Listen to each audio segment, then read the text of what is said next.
Hey guys, what's up? Sorry, it looks like my little intro there kind of froze. Getting used to it. Um, Figured I would hop on here just for a little bit, see if we can tweak this a little bit from yesterday.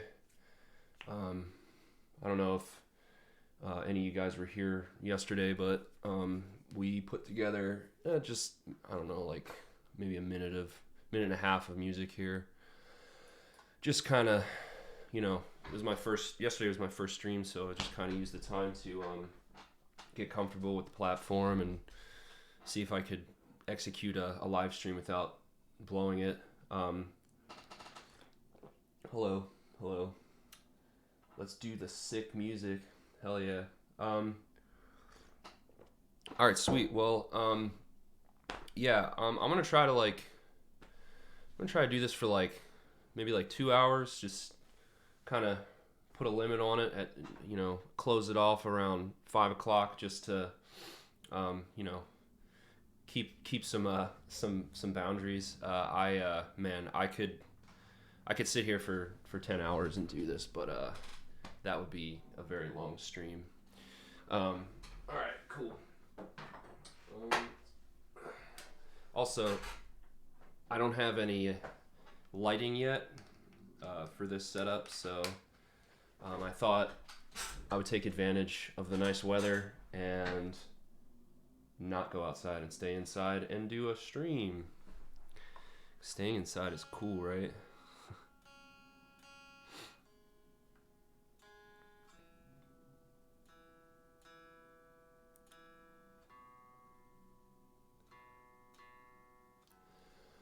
Alright.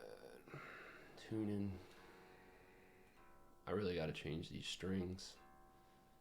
These are definitely the same strings that I had on at the end of the last tour that we did. That was in February. So, kind of funny. I change my strings like every 2 days on tour, but then I get lazy when I come home.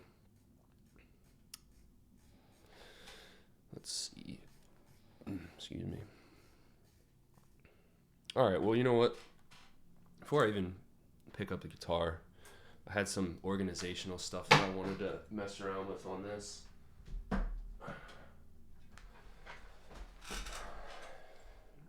must hear this mix I just did for Justin. You must hear this mix I just did for Justin. Yeah, let me hear it. Send it to me, dude.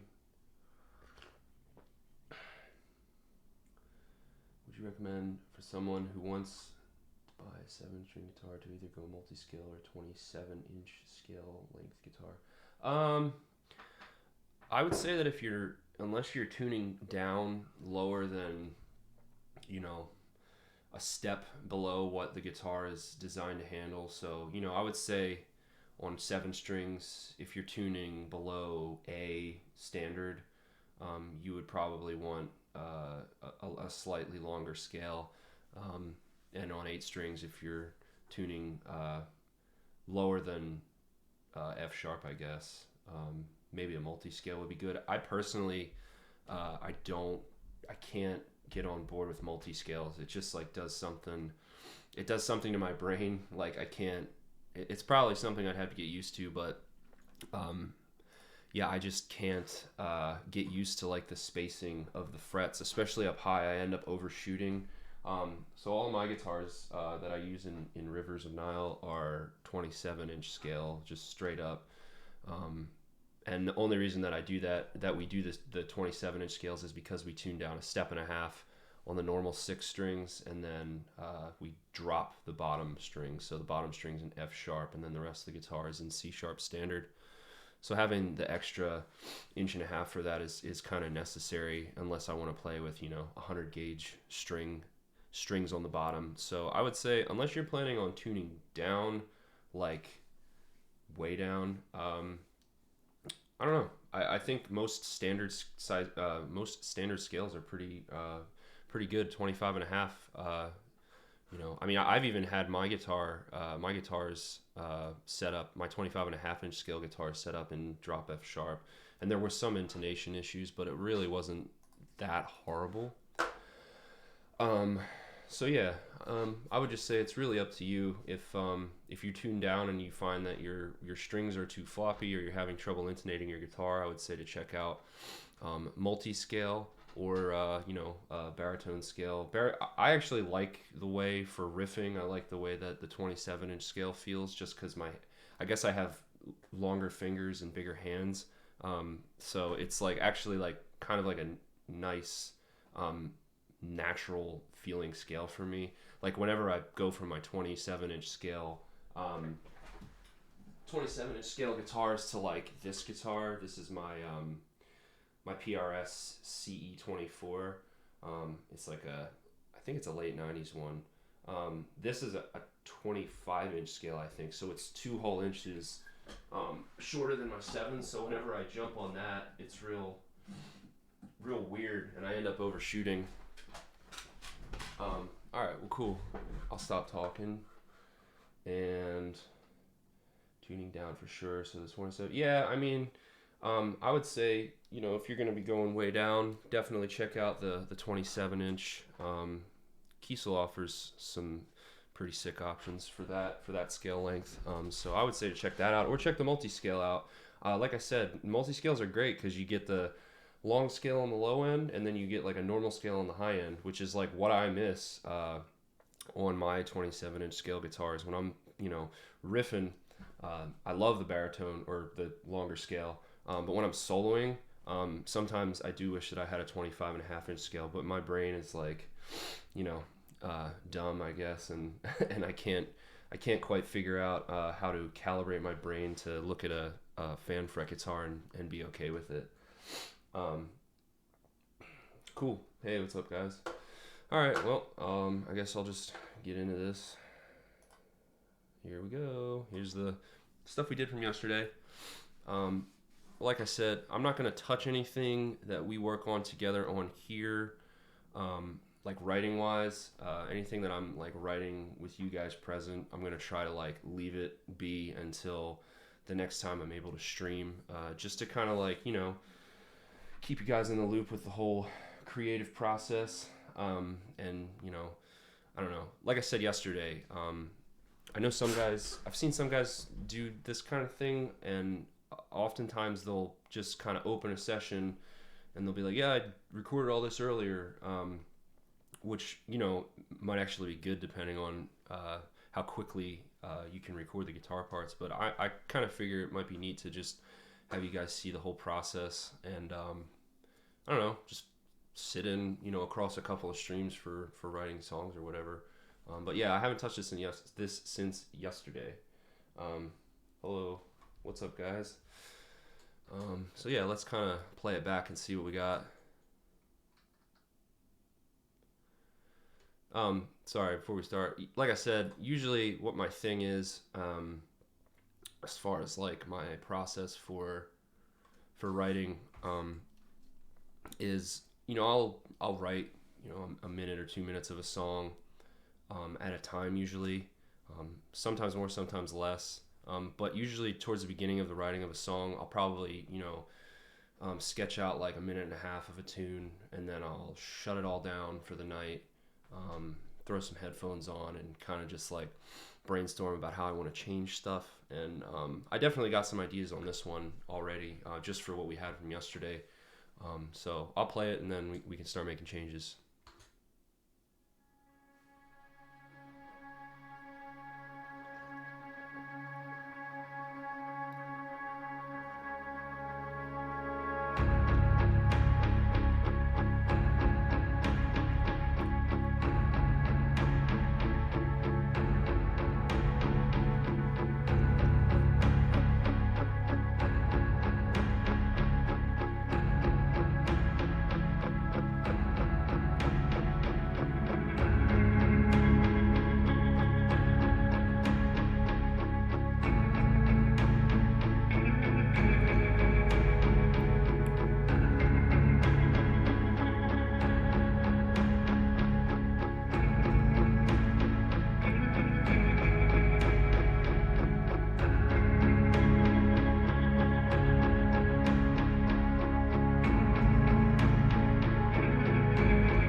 Cool.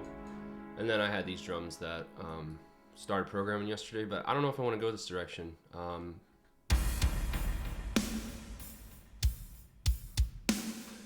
Kind of, I might do like a tempo change there, which is usually for me kind of a weird thing. I don't do a lot of like I'll do halftime stuff and whatnot, and like triplet feels and whatnot. But I generally, there's only a couple of songs in the Rivers of Nile catalog where there's like a full on like tempo change. So that's definitely something that I've been wanting to like explore a little more, just get better at it, I guess. Anyway, so I was kind of thinking that this line here, this kind of like rotary sound. I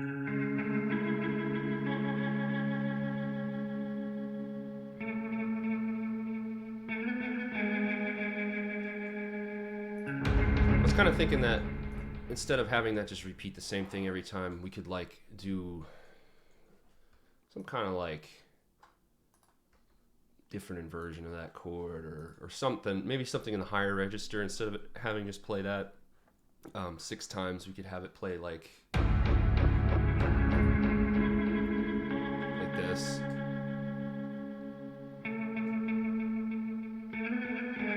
And then like, like kind of reverse. But yeah, as far as the Metal Gear Solid comparison goes, yeah, I posted a little clip from yesterday of the live stream, and I had a couple of people tell me that they thought that this reminded them of Metal Gear Solid a little bit, which is pretty sweet because those soundtracks are some of my favorite.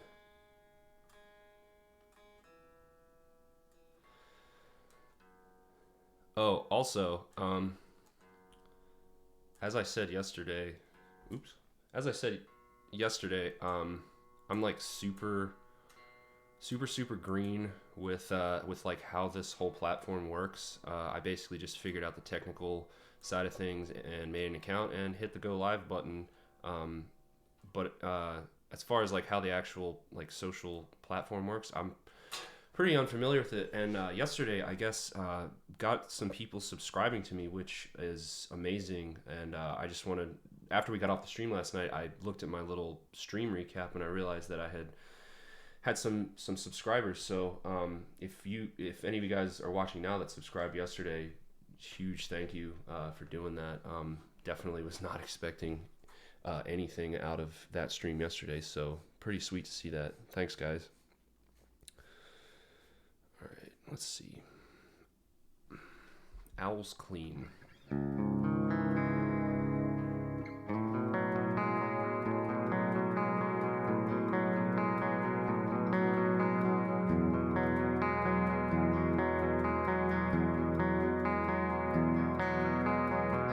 Yeah.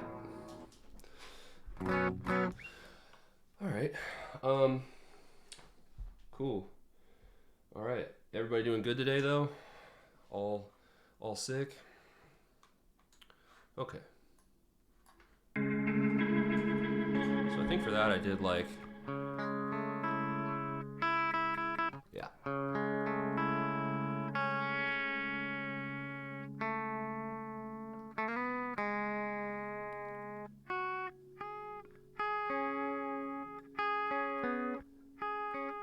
Nope.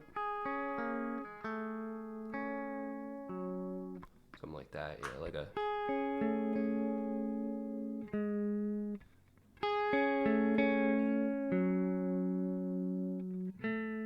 Yeah, it's kind of. Let's see.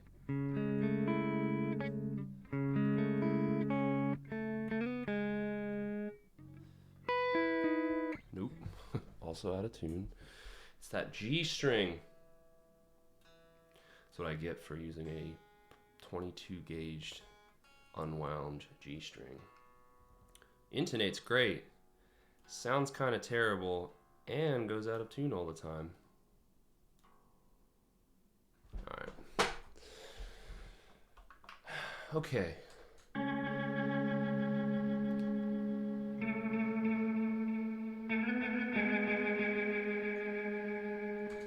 And then... Oh. Turn off that vibrato there.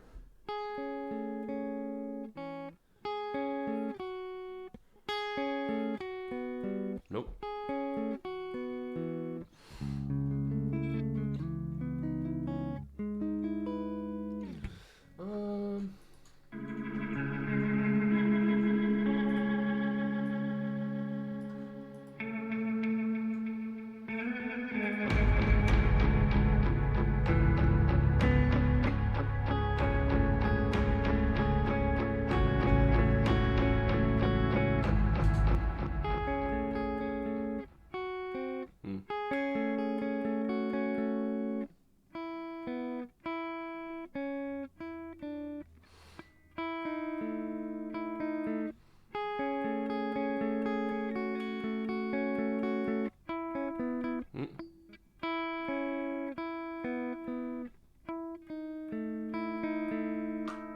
That's neat.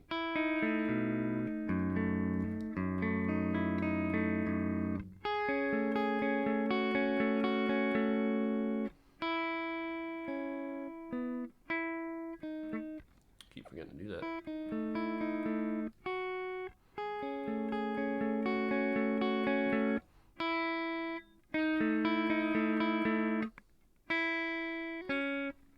That might work.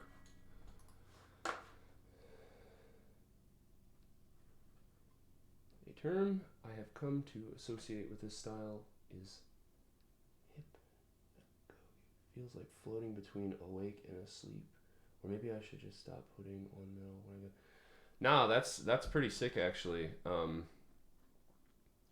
Yeah, I totally know what you mean. A lot of the stuff that I write, especially recently, not to get too far into the weeds here with creativity, but or whatever you want to call it, but I've recently been really into like writing stuff that kind of like feels like you're in sort of like a dream state, kind of like what you're talking about, like half awake, half asleep, but just like where everything has like heightened colors and heightened sounds and cool visuals. I don't know, that's it, like I said, it's kind of a reach, but I know what you mean. More sense of dread. Yeah, definitely. Absolutely dread.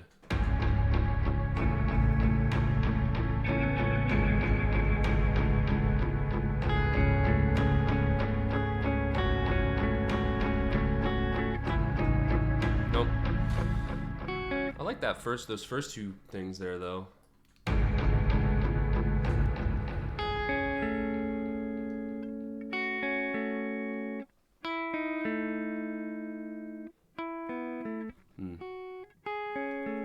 Let's just see. See if that works. Just do those two chords. I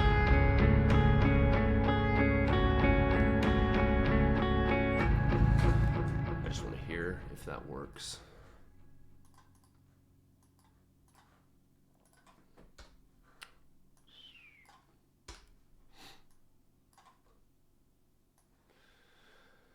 Because, you know, hearing that's a big part of it for me when I write. It's kind of like Christmas every time when I'm like recording with like a real straight up like boring kind of clean tone, and then I drop it into the session and it's got like reverb and rotary and, you know, univibe on it. Like that's always like the big test for me, is like if something holds up when I do that.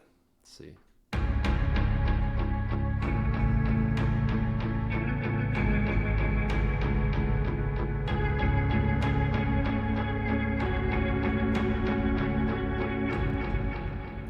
Kind of cool. Oop, sorry. It's real sick when that happens. It's kind of cool. Maybe it's too fast too soon though. Maybe I should cut that in half and save the faster for later.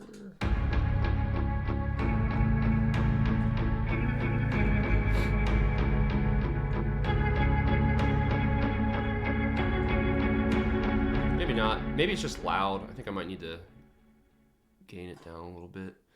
I like that. I do a lot of, I guess that's called clip gaining. I do that quite a bit. Instead of, adjusting the fader over here, a lot of times I'll just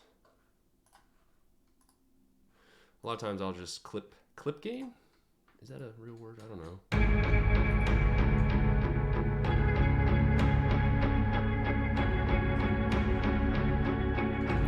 Yeah, that's kind of cool.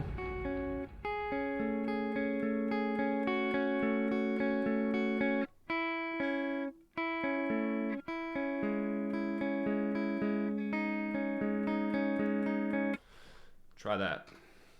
Oops. Sorry. Real loud click.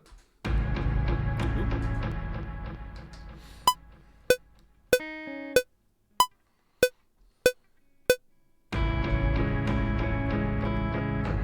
Nope. My stupid finger got in the way.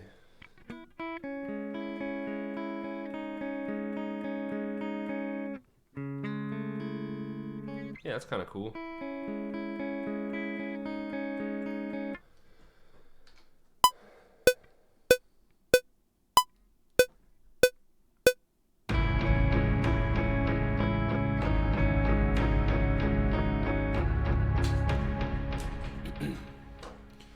Yeah, and if you weren't here yesterday, what I'm doing here, because I'm using a virtual, I'm using software. The way that I'm able to record this with you guys watching is through using this program here called Voice Meter Banana, and I have to run all of my software through it, all of my hardware through it, and then route it in that mixer, and it creates some latency. So pretty much every time I record, I have to slide everything back a little bit. So that's what I'm doing. Also, a lot of times when I write, and I don't know if this is cheating or shot, but a lot of times when I write, I will kind of write in segments like this, and then when it comes time to record the record, I'll try to learn the songs straight through, relearn them, and then track them like that.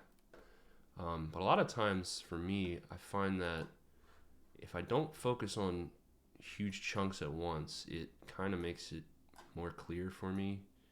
And it kind of I don't know, when I get done tracking a part and then I scroll back and I hit the play button, it's always kind of a surprise. It's like a new song every time because I haven't heard the whole thing played straight through. Like I said, I don't know if that sucks or is considered cheating or whatever, but a lot of times that's what I end up doing. So let's hear this.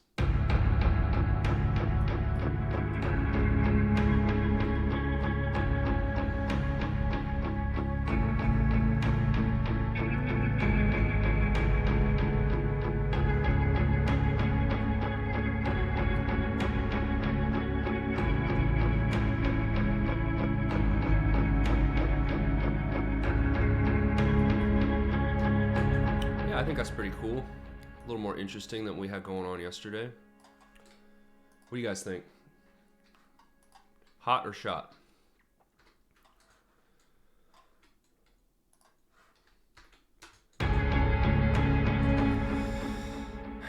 So that's I don't know, that kind of mixes it up a little bit. Sweet, sounds good. All right. Now, I was kind of thinking, and I might just not do this. A lot of times pretty frequently I'll end up recording entire sections and hearing it and throwing it out and then going back to what I had before. But I thought it might be cool if on this is the part yesterday that I wasn't super sure about, this little fuzz lead thing here.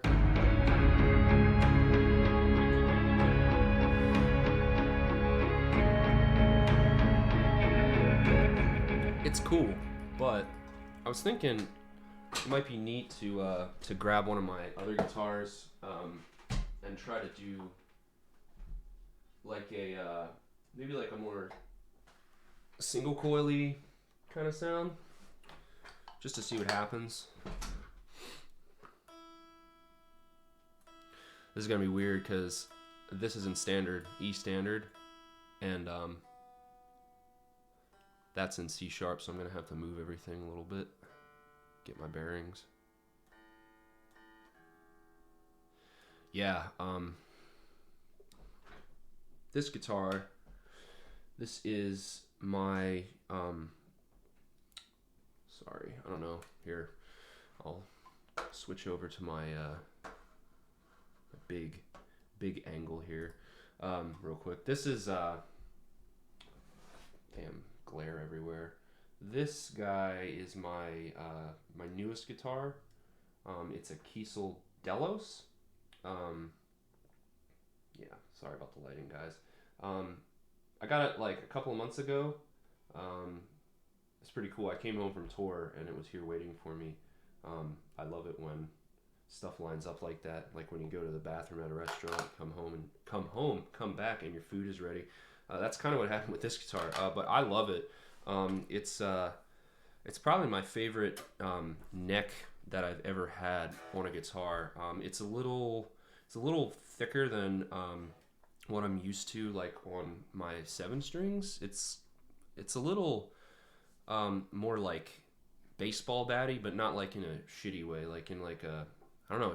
It feels like a quality instrument, and it's roasted, so it's like, I don't know if any of the rest of you guys experience this, but when other people play my guitars, like I'll pick it up and I'll know right away because I can feel the finger oil on my strings. This guitar never gets that way. It feels like you just wash your hands every time you pick it up, nice and crispy and fresh. But I have a pretty sick profile in here that I like to use with this guitar. It was sent to me by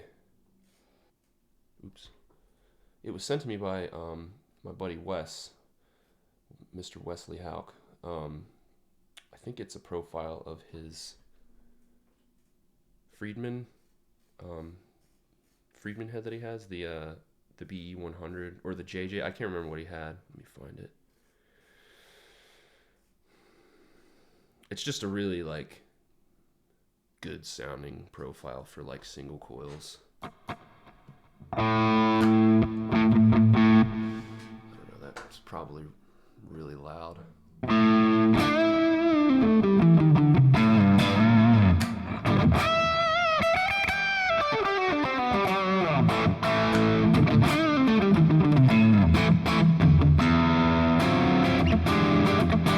Yeah, it's just is that coming through okay?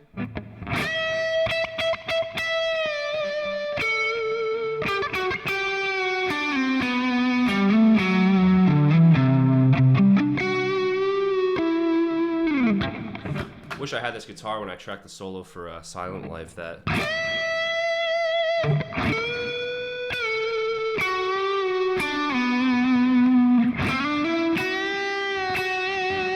yeah, just really nice like single coil sound on this guitar. These are, and the pickups, these are like new pickups that Kiesel's doing. They're called the Mark pickups. I think they're called the Mark because they were designed by Mark Kiesel, Jeff Kiesel's dad. And they're sick, man. They're not noiseless. Like, you can hear a little bit of humming, but yeah, they're great. I love them. But yeah, let's see what happens here with, maybe I can put like a little tasty bluesy thing here. Oh, sorry. Nice guitar. Thanks. Killer tone. Yeah, with that tone, single coil is great. Yeah, it's like, yeah, some of the other profiles that I have are not, definitely not designed for like a fat kind of, like if I were to play a single coil on a lot of the profiles that I have, it would probably just sound like really like tinny and kind of like just nasty, I guess. I like that split sound too.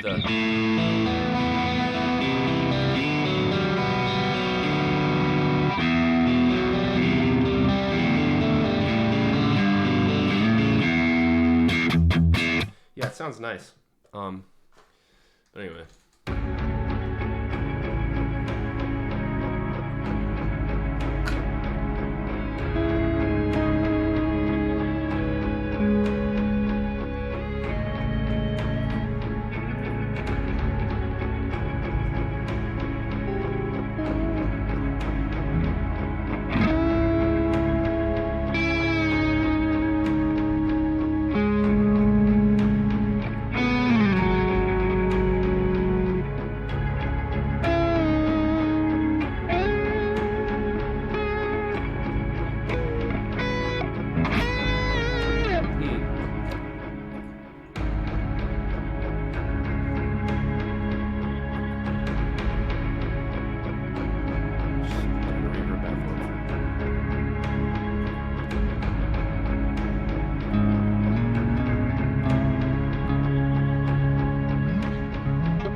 Times, you know, if I'm just trying to come up with like some lead stuff, I'll loop a section. Like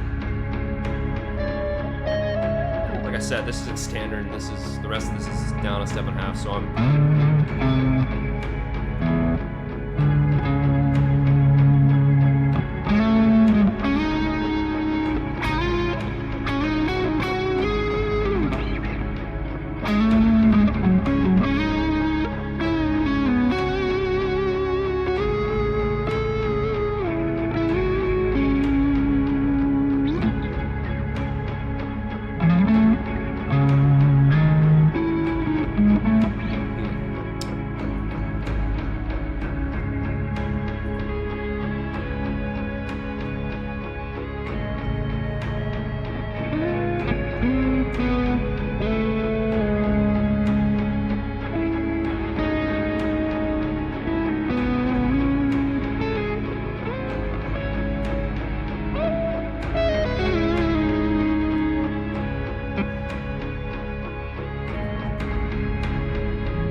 feeling this. I feel like if I start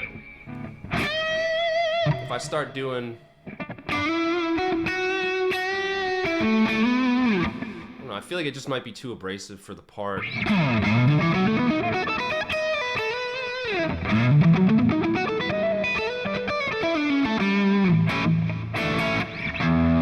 Yeah, I think I'm gonna leave it, and maybe we can focus on some other stuff. I don't think, honestly. Yeah, I think the part is like dreamy, and I don't really see any sense in shoehorning a guitar solo in it because the tone is sick, which I do have the tendency to do. I'll get a new thing or a new sound I figure out and be like, yeah, I'll just put it in there, and sometimes it works. Hello. Hello, hello.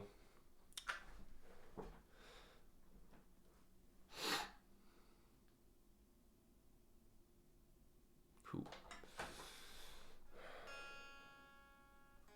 Oh, sorry. I just realized I have this on my face, not on the...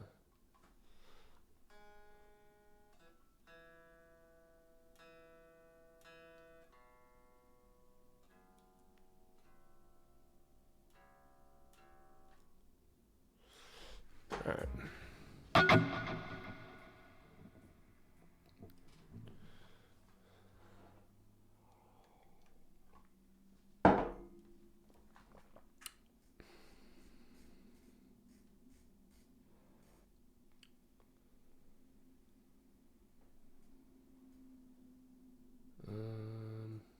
What do I want to do here?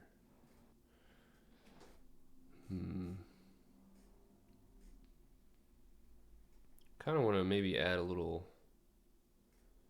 Yeah, you know what? I shouldn't do that. I'm just acting funny because I'm on camera right now. I'm like, oh, check out all my stuff. And really, I think I have plenty to work with here. I don't need to add anything else. do think one thing that I could add to this is maybe a slight variation on the drums, just because it's kind of Tarzan straight through, so maybe we can switch this up a little bit. Thanks for stopping in, man. All right.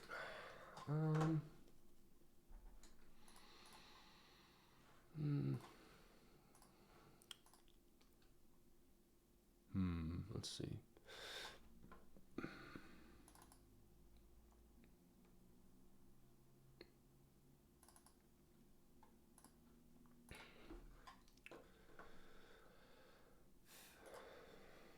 All right.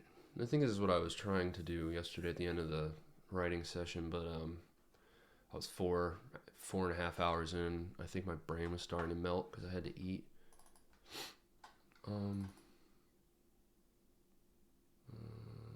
Epic organic drums. Let's see what this sounds like. Yeah. Yeah, I like stuff like that. Like that like just clanging noises. Like I feel like that's a very like Hans Zimmer move to like build tension. He does that a lot. You'll hear those like things clacking together during like parts with like lots of tension. Let's see if this can add a little variation to this. Because like I said, I feel like the drum beat is kind of just the same through the whole thing. Maybe we could alter it a little bit to make it a little bit more interesting sounding.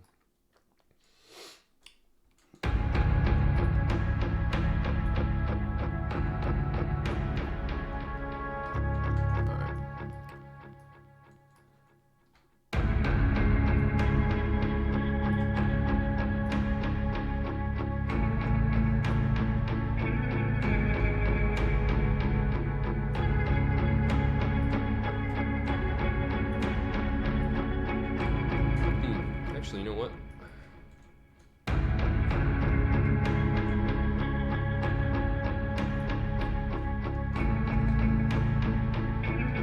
I'm thinking we keep this little rotary line the same the first 3 times, and then the second 2 times we add the little variation that we did. Just because when I'm writing, a lot of times to kind of establish melodic themes, I'll let something cycle a few more times than I think it probably should. But usually once we have the final product, I'm glad that I did that, just because like it's like establishing like, okay, well here's like a theme, for this song that I could maybe bring back later in the tune or later on the record. That having stuff like that is cool little ear candy, that when I'm listening to a record, I like appreciate it. Great example of me doing that is on The Silent Life, that dun dun dun dun dun. I play that, we play that riff for, technically way too long, but it works, and it seems like that's one of our like more, one of our crowd fan favorites when we play it live. And really it's just a couple of riffs that are played for way too long, but it just works. So see how this goes.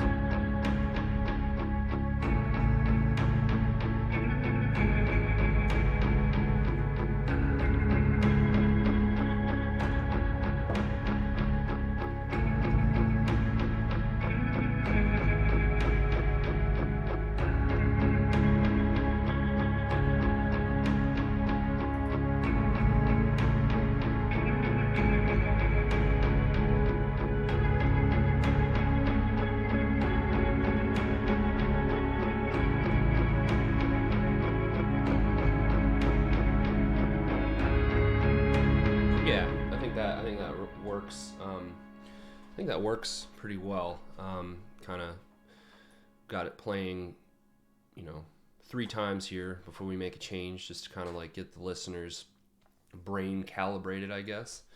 And then we change it up a little bit towards the end here. So I think I want to add some stuff percussion wise to here. Let's see.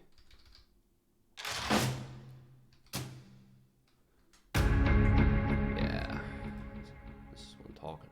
That's what I'm talking about. Yes. Way too loud, but that's the vibe.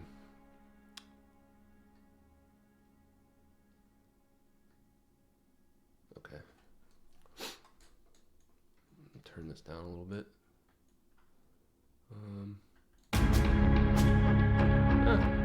It's not too bad.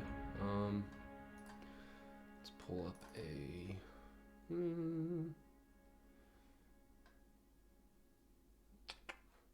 I don't really need any compression on that.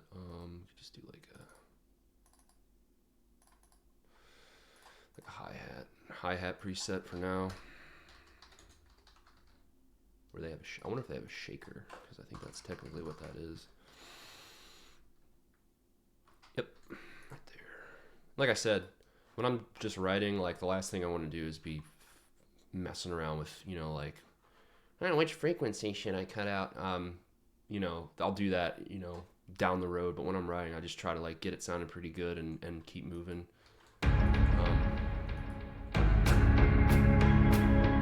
Turn that down though.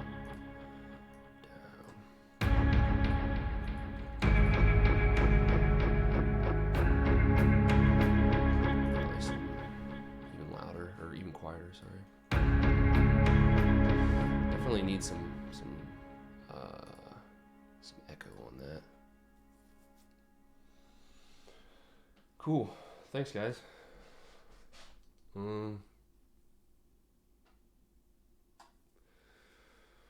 Just want like reverbs are just like such resource hogs. Trying to think of which one won't. This one isn't that nuts.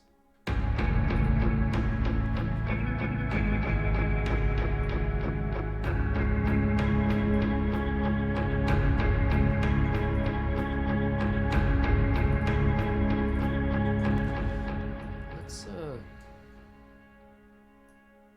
maybe save that. Hang on, let's see what it sounds like here.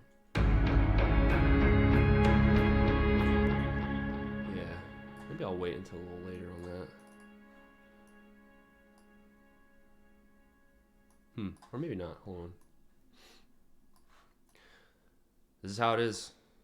Lots of back and forth.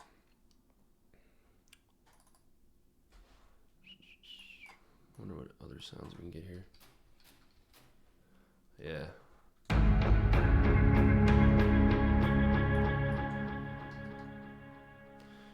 Or maybe do like a slow build. Do like 2 per beat or 2 per bar, and then kind of build from there. Maybe even slower than that. Maybe start with 1. Let's see. Yeah,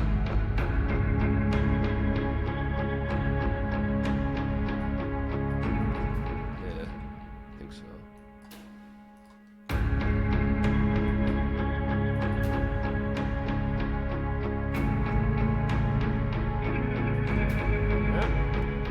Thinking even more, even longer.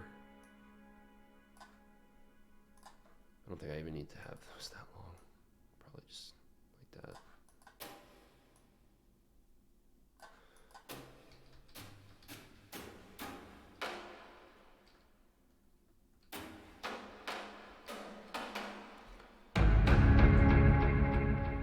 All right, then what was that? 3.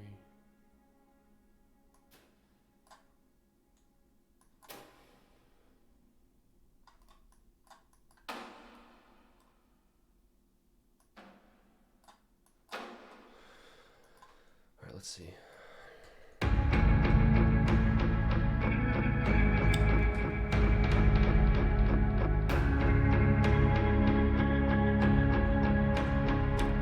like a, maybe even like a chop chop chop chop kind of delay sort of thing. What kind of plugins are the most resource hungry? I would say, as far as like just plugins, not like, you know, sound libraries. I think reverbs are the most resource hungry, just because it takes so much processing power to make them sound like they're hardware equivalents. Like for example, right now, I'm not using my universal audio interface. I'm using my Apogee interface for this stream, but typically if I was using like my universal audio interface for like writing, I know they have like a lexicon reverb on there that will straight up, if you turn that thing on, it like 50% of your resources are gone. It's just that insane. So I would probably have to say that the reverbs are going to be eating up a lot of your resources compared to some of the other ones, because EQs and compression, like that stuff's not typically as crazy with like what's going on audio wise. You like with reverbs, you're like, you know, oftentimes you're modeling the sound of a whole room or a whole space, so I guess it requires a lot of processing power to do that. I'm not sure. I don't know the actual science behind it, but that would be my guess. Hey, cool. Well, we're literally picking up right where we left off yesterday, so. Okay, for this, yeah, I'm thinking just like like a more mono delay. I don't want like a big stereo delay on this. I want it to be kind of centered, so I'm gonna go for like a like a mono delay. There we go. Okay, so I want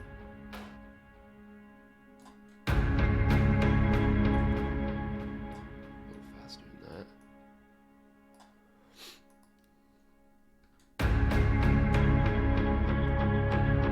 Hell yeah, that's it. Nothing crazy, just a little eighth note action. I think I want the repeats a little longer than that though. I want it to end by that next bar.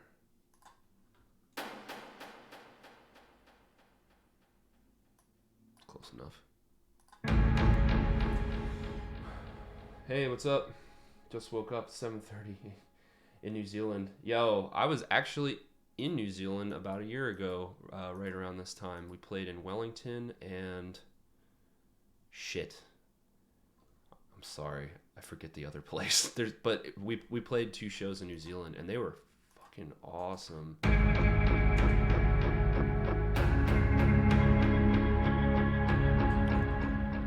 a little more than that. Oh, sorry.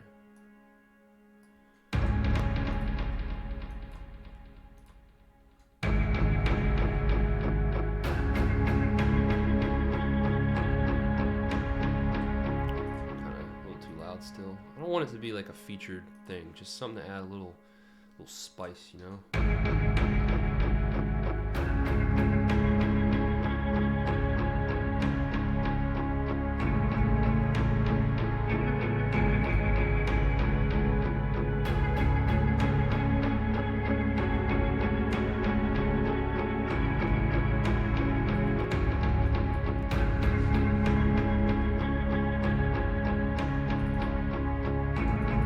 Maybe I do need to put it there.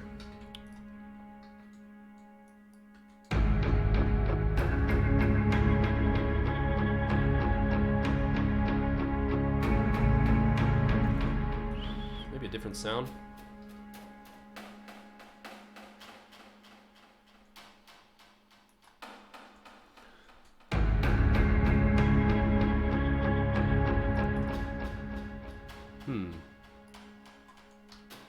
Try this actually.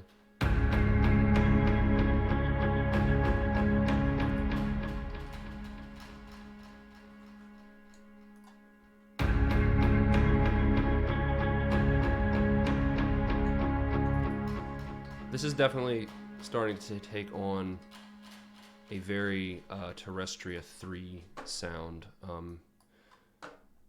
If any of you guys watching here are Rivers of Nile fans, you'll know what I'm talking about.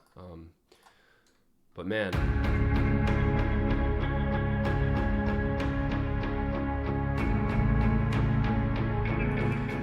I love stuff like this, just like real slow build, just creepy shit, I guess. Oh shit, he's back. Wellington, yes, Valhalla in Wellington, yeah. Oh, okay, sick. Yeah, that was one of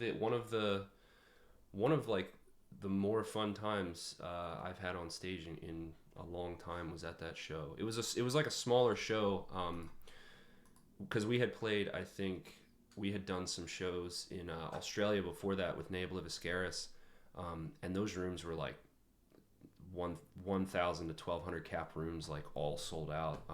Nabla Viscaris, you know, they do incredibly well. And then us and Beyond Creation came to New Zealand and played those two shows, and they were smaller venues, but they were packed and they were wild. That was a really good time. Got to check out the Weta Works.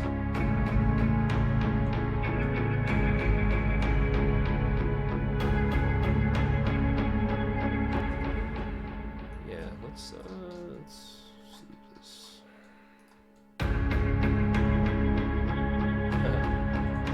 Yeah, this is not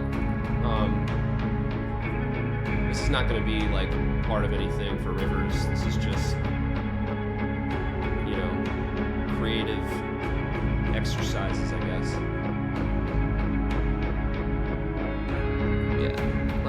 Yeah, let's just cycle this. I kind of like the vibe here.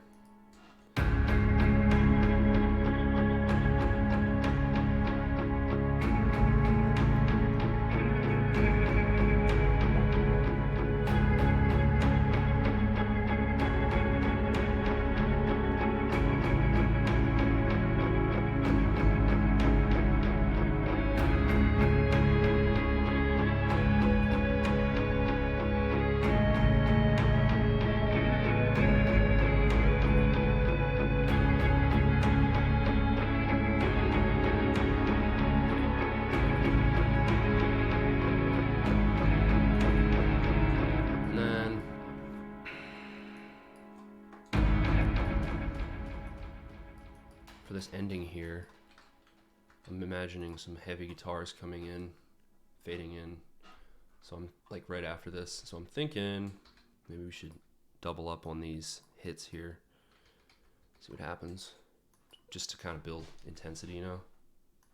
Boom, thrash beat. Maybe.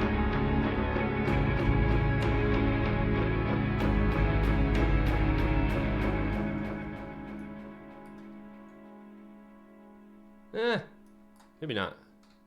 Maybe just leave it how it was. And then, alright, cool. Alright. I think that's pretty solid beginning. Alright. Let's do some heavy shit. Hello. Hello, everybody. I feel like the image in here is getting a little washed out. Let me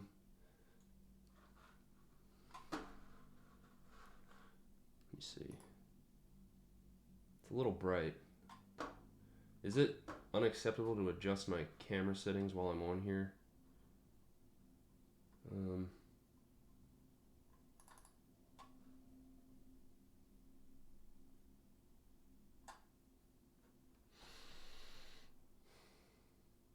Okay, Vince knows. I'll just leave it alone. I do see the sun coming right here from the window though, and probably in 15 minutes I'm going to be getting blinded, so I'm going to have to lower the blinds.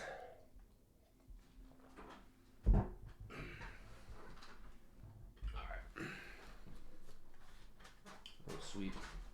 Running over my cables.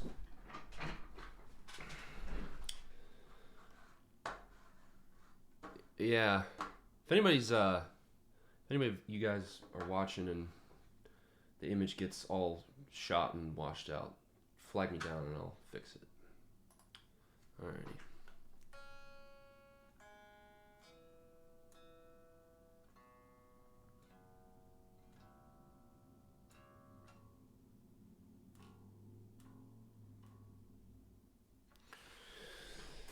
Alright. So this profile that I'm going to use, this has kind of been my go-to recording heavy guitar tone. It's not the same one that we use live. This, for whatever reason, the one we use live doesn't have it. Just, like for recording specifically, it just has this kind of really super harsh mid-range. Like obviously mid-range is good, but this one's a little more squishy, I guess.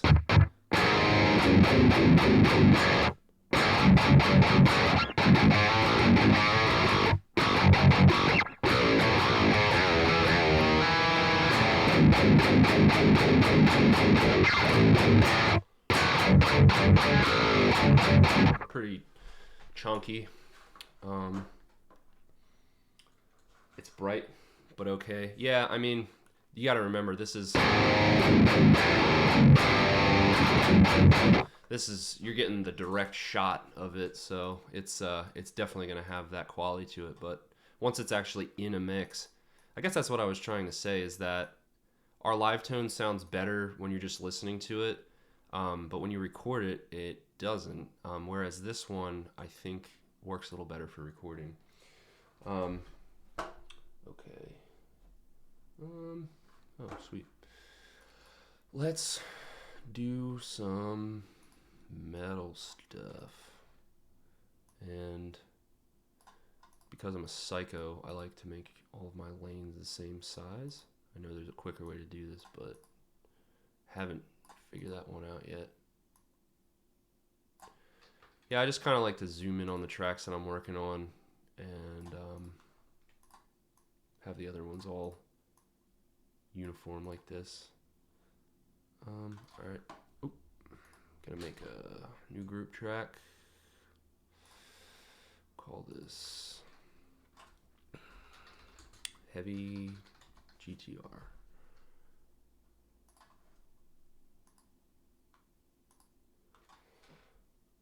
What's up, everybody? This is Cubase 10. Alright. And yeah. Oh, you know what? Let's use these. We'll call these Heavy GTR right, Heavy GTR left. I used to not do this stuff, like color code and all that, and then I would just label. I would just not, not label anything, and that became a nightmare. So I started doing this to keep myself sane, and I don't know, works for me. Let's put these. Yeah. All right. Bring these guys up to the top because heavy guitar is king. It's on top, and then these will go to.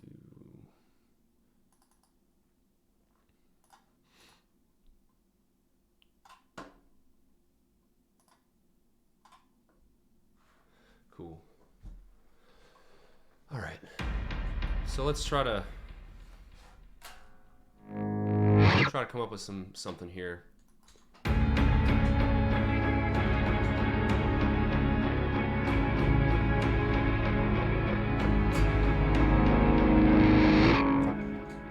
Yeah, and definitely hearing like a fade in here. So to whatever comes next. So I'll just do that right now.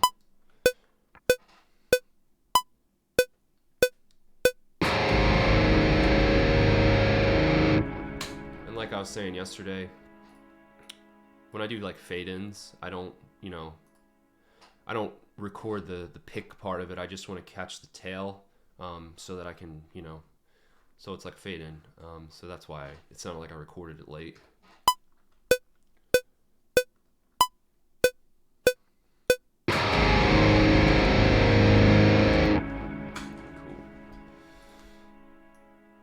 And then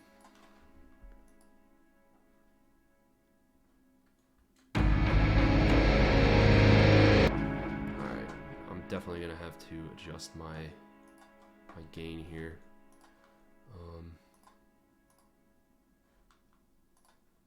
My input gain.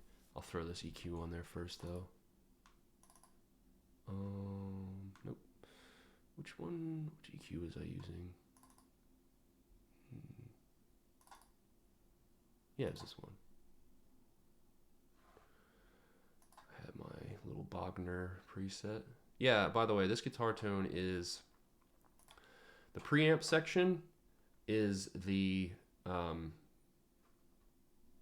guitar tone that we used on Monarchy, our record from 2015, and the impulse response is the impulse response from Where Owls Know My Name. So it's kind of like a little blend of both records, but the head that I'm using for this profile is a Bogner Uberschall boosted with a Protone Attack Overdrive. That was the Misha Mansour OD pedal that Protone did. Cabinet, I think, is Mesa Oversized 4x12, and I think for mic we used a KM184, and I think we ran that through an API, or maybe was it an API or a Vintech? I don't remember. It was one of the two. It was either an API or or a Vintech. Those Neve clones, which are great. Oh yeah, and this is kind of like my default rhythm guitar EQ curve.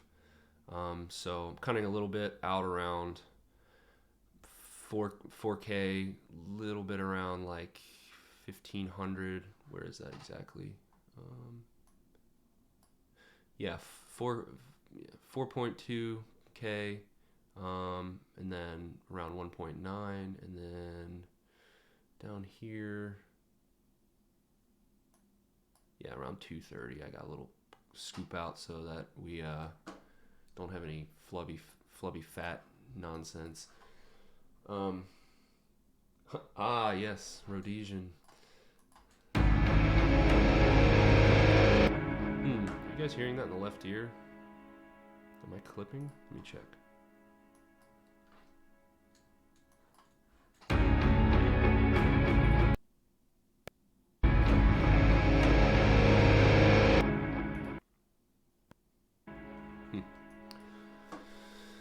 Alright, let's turn these down a little bit.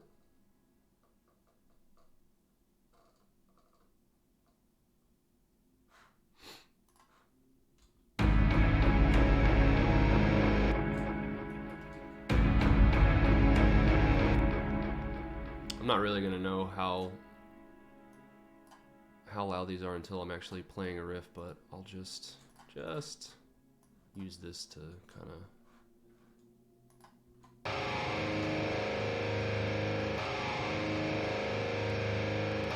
Oh yeah, that's good. Oh, and the other thing I usually do to my guitars. Throw that good old virtual tape machine. Cool. Alright. Let's see where we go after this. Yes. Hey, Dean Lamb is here. Rhodesian. Man, that has to be one of my favorite movies of all time. Hot Rod. There's so many good one-liners in there.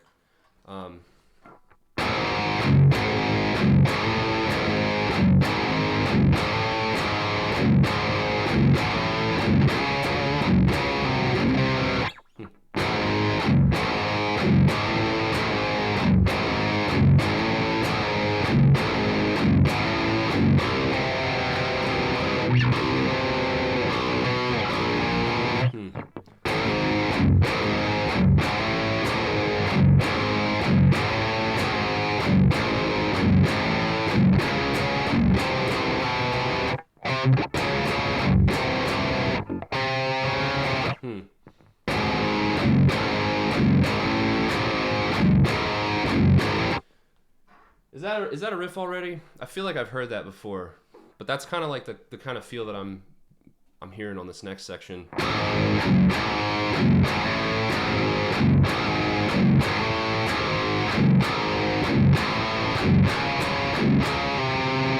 Yep.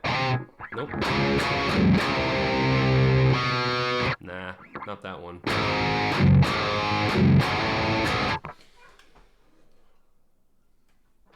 Let me know. Does that sound like it's a riff already? Did somebody write that already? I have this battle all the time. I'll like write something.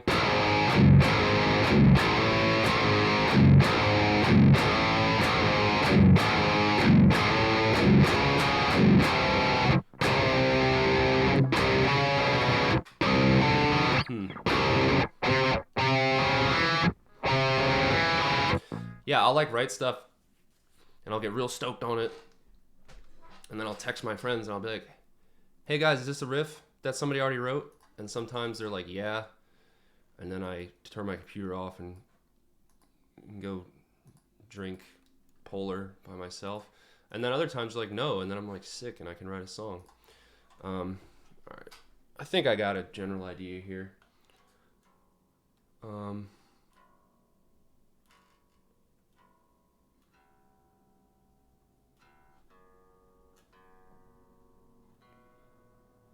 This is kind of an abrupt shift in mood for this song, but why not?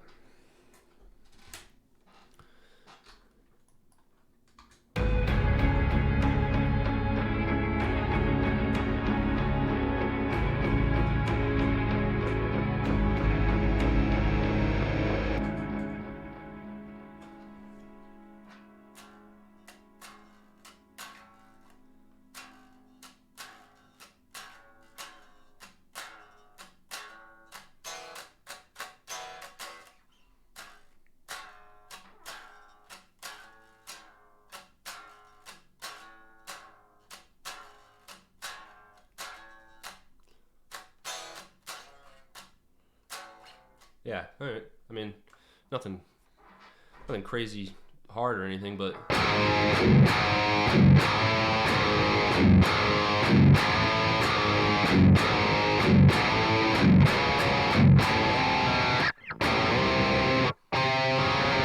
that's what I want to do. Nah.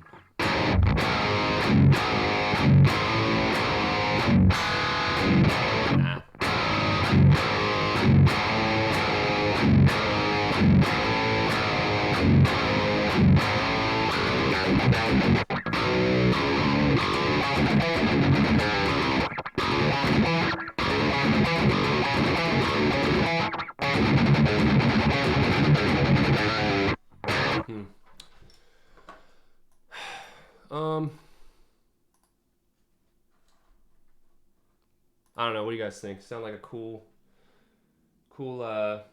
direction for the song?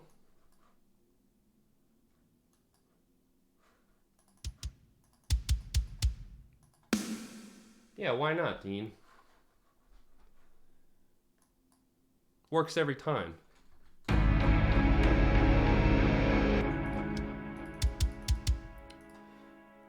Yeah, I'm hearing like a real just grooving double bass part here. Maybe I'll lay the drum beat out first. Sometimes that's what I'll do. If I get like the first couple bars of a riff, I'll just I'll program drums out for it and then kind of use the beat to develop the riff. Let's see. Never sneak up on a man who's been... Yeah. I forgot we were discussing Hot Rod. When writing, do you put any consideration into where the other instruments might fit in, or do you write from your perspective in the band, so to speak? Yeah, I mean, like, especially with, like, something that I've gotten better with over the years is writing with vocals in consideration, leaving space. Because, you know, like, if I was just writing from, like, a guitar player's perspective where I was, you know, really just focused on like the guitar side of things, like I definitely wouldn't repeat riffs as many times as I do for stuff that I would write that, you know, we would use for rivers.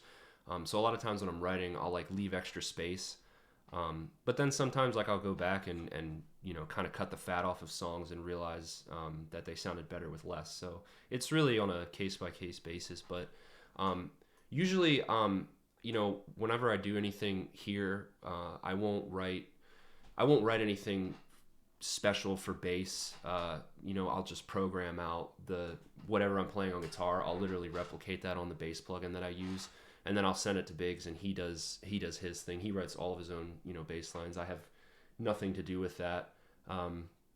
So yeah, I do write with the other dudes in mind for sure. And then Jared will take these. I'll send him my version of how I hear a song, with drums that I've programmed, and then I'll send him a click track with just guitars and click, and he'll listen to what I programmed on drums, kind of like take from my version what he likes and get rid of what he doesn't, and add his own touch to the song. So yeah, I mean, even though I'm the guy that's like sitting here writing everything out, it's definitely still very much a collaborative effort, even though we're not necessarily all in the same room together. The triplet thing that you were just jamming sounded cool. Heaps of fucking neat. Yeah. Let's say record all those and listen. Read the these ones. Do you think I should wait to write and record things until after I feel more proficient at guitar? I want to mess around with stuff, but I feel I just suck. I'll just suck and get frustrated. No, I would say, while developing your technique, absolutely experiment with writing songs and riffs. I mean, writing stuff is really the best way to kind of hone your craft as a player, and to get better and to grow. I mean, there's the technical side of things that you'll have to obviously get under wraps before you attempt to write music, such as just kind of getting like an internal clock going on with like rhythm stuff, and how to hold a pick and how to fret out notes. But really, I mean, as soon as you can get some of the basic motor functions out of the way, you can start writing right away. And every time you do it, you'll get better. It's always it's something that you get better at every time you do it, even if it doesn't feel like it.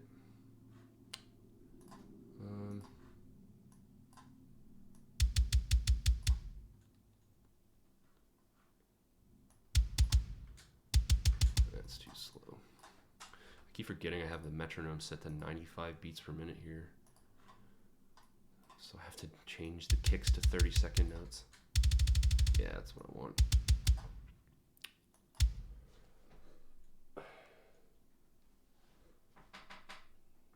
Happy. Yeah. Usually what I do when I'm writing is anything that I don't really love, even after I'm done writing the song, I'll kind of, zoom out on my screen and, just throw all of the extra stuff like way over here, way far off, just in case I want to come back to it for any reason. And there's definitely a lot of that going on right now for the stuff that I'm working on for Rivers. Give me a second here, guys. I'm going to close this blind real quick.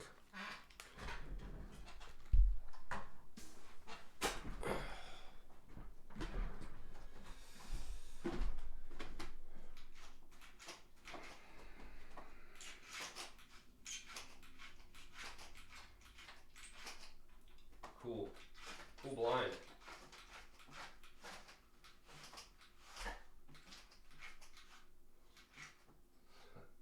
Probably should have put it on the be back in a minute thing, but guess I blew it. All right, there we go.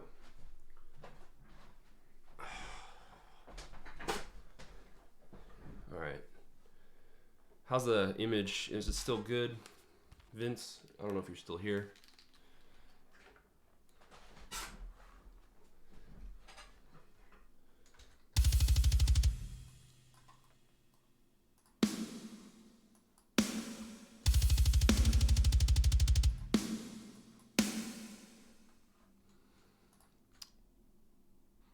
Yeah, I'm all about these kind of like, we call them monster truck riffs. Just these like, you know, kind of mid-tempo grooving style things.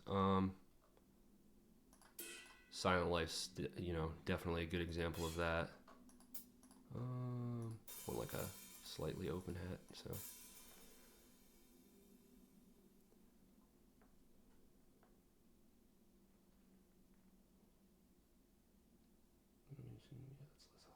All right, cool. Still in the same level of a track. Okay, thank you, Vince. You know what? I haven't tried the Get Good Drum stuff personally, but our other guitar player, John, he's a big fan of the Get Good Drum stuff. I'm just like really attached to the Tune Track stuff. It's kind of what I started with. These need to be louder. It's what I started with, and yeah, I don't know. I definitely would be down to try out the Get Good Drum stuff. It sounds great. I kind of like the all-inclusiveness of the Superior Drummer design. It's just like everything's right there. You don't need to use contact to run it or anything like that. How is Jake doing during the quarantine stuff? Got to meet him a year ago or so at merch booth, and he was absolutely lovely. Jake's good. He's actually, I forget what he's doing a lot of stuff outside right now. I think he might be doing some landscaping work for people. But he's definitely like he's the outdoorsy guy in the band. Him and Jared are. So he's probably enjoying that. All right, yeah. So this is what I'll do. I'll usually just like program out like a skeleton kind of beat here, and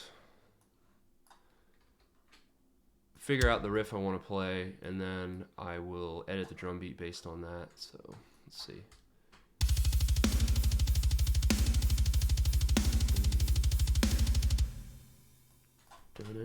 Yeah.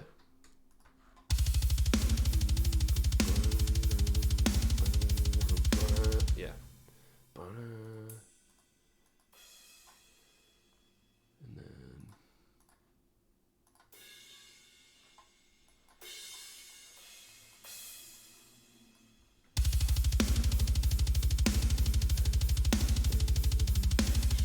nope, too slow. Maybe I'll do a China.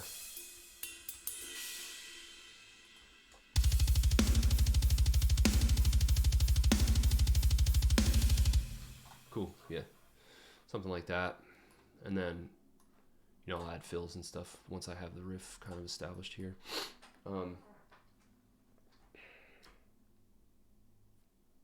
Yeah, drop F sharp. This is a 27-inch scale. It's just all of my sevens that we use in Rivers are 27-inch scales. It just seems to be the best way to tune as foolishly as we do, because technically we should use 8 strings, because our lowest note is the lowest note on an 8-string guitar. So I've always kind of toyed with the idea of switching over to 8 strings, but haven't been able to get the other dudes on board. So maybe one day.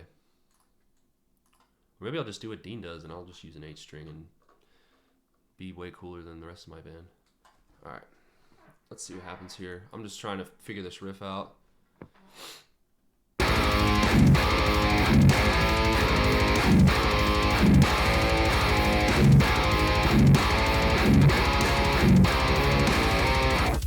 Yeah. Kind of Morbid Angel-y, I guess.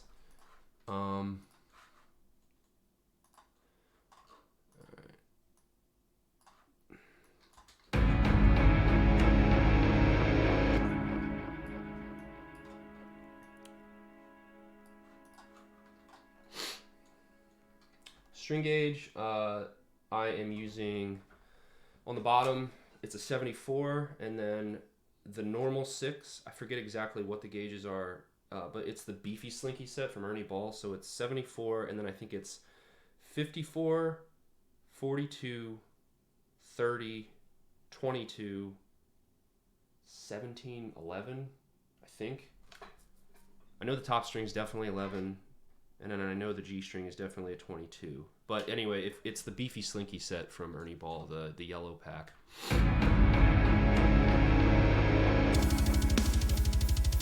All right, sick. I'm pretty stoked on this.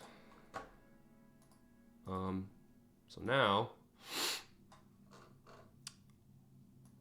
sometimes I like to lay down bass before I do guitar, just to get that nice full sound when I'm recording.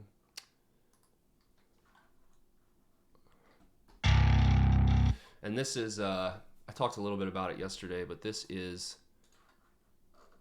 Eurobass from Submission Audio. This is Ermin Hermitovich's company.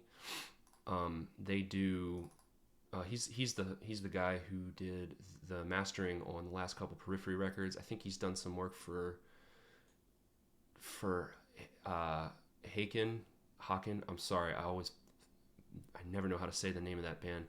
He's done some work for them. He's done some work for Leprous maybe. But he has this company, and they do a lot of stuff. But this is one of the things that they do, and it's really sick because the bass that they sampled in this is the same bass that our bass player Biggs uses. It's a Spectre Euro, and as I was talking about yesterday, this is played with a pick, so it's a little different from what Biggs would normally do, but it's enough to just like make my pre-production stuff sound nice and full, and it's enough to make my pre-production stuff sound nice and full and get the point across. But anyway, yeah, it's great. They have a couple of different expansions. It's super easy to use this, and it just kind of sounds good no matter what you do. I think I like this one, but I like a little bit of the low end rolled off. Let's see.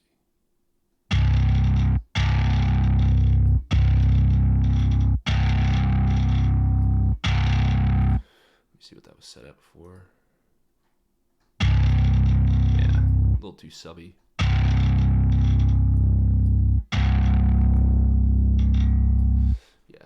But yeah, if any of you guys are looking for like a really sick bass plugin, oh, I just realized the bass. That's Biggs' bass right there.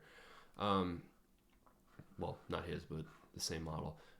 If you guys are looking for a real sick bass plugin just to like fill out your pre-production stuff or to make a record with, check that stuff out. It's super easy to use, and I think it might be less than $100. I think it might be like $89, and you can run it on the free version of Contact, so you don't have to spend any extra money getting that up and running. But yeah, it's great. I love it. I use it on everything for pre-pro. What are the challenges of using a mixture of 7s and 8s in a band? Seems like it would be annoying when showing others what you're doing. I don't know. We don't do that. I was just referring to Dean from Archspire because he was in the chat. He uses an 8-string, and Toby uses a 7-string.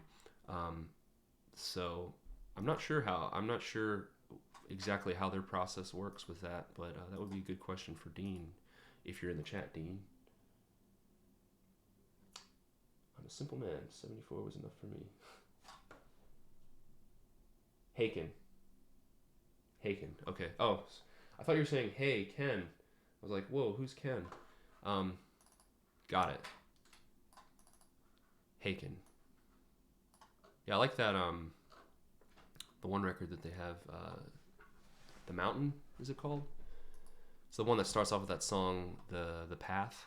I think it's really nice record. Oops. Okay. So...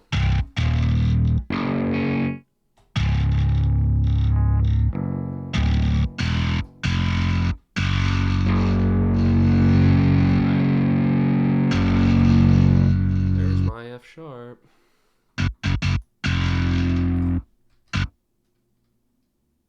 Okay. It's kind of little too high, actually.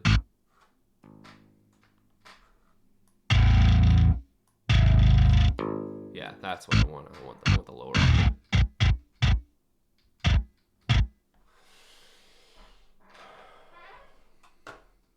Cool. Oh, yes. And I have to gain this down because that's screaming loud. Sorry if this is blowing your ears out.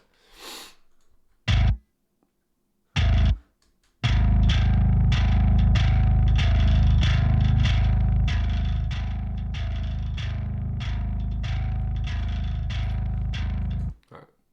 That's pretty good. Sweet.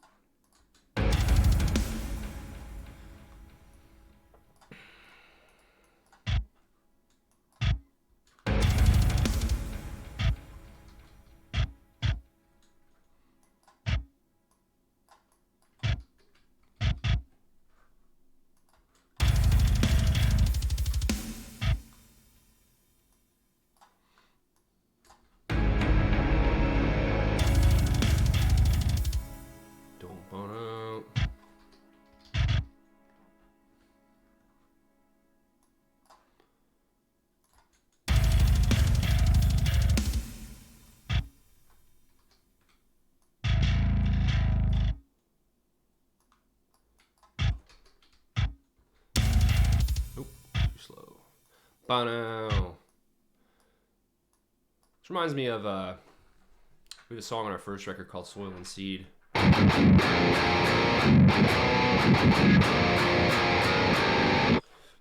of reminds me of that a little bit. Yeah, that's the riff.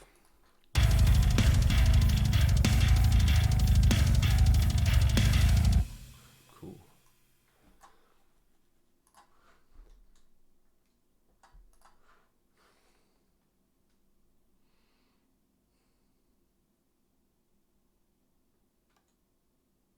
Hell yeah. Of course. Always Morbid Angel.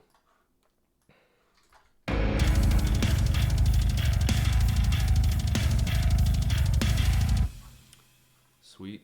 And then I'll double this up.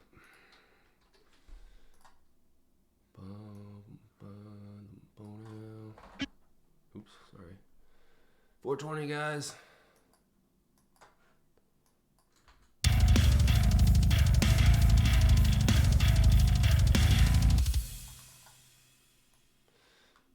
Yeah.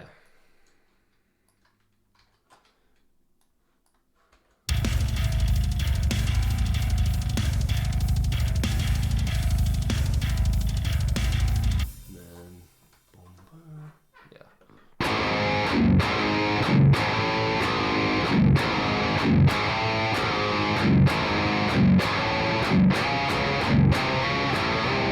Boom, boom, boom.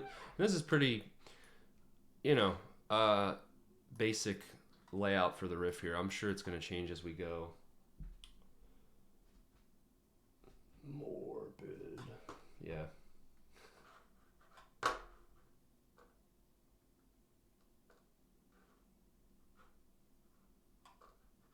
Hey, yeah. Haken and Rivers. Yeah, that'd be sick. I watched a little bit of their live DVD. Crazy. Sounds like the record.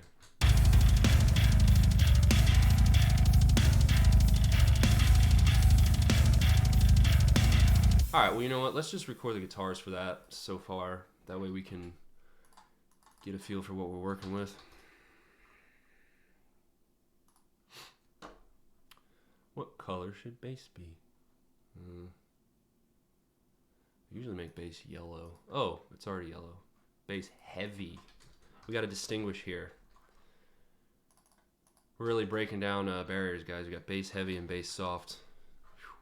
What are we going to do? All right.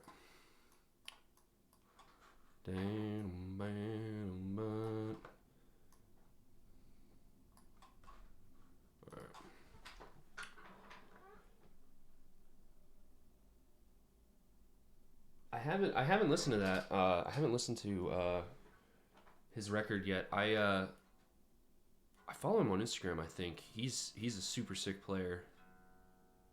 But no, I haven't had a chance to check it out yet. I have to give it a shot. All right. Yeah, and sorry if the guitar is like way louder in the mix than the playback from my recording software is. I'm gonna try to like figure out a way where I can adjust my gain, my input gain on my interface without affecting the sound that you guys are hearing. Still very primitive here, so.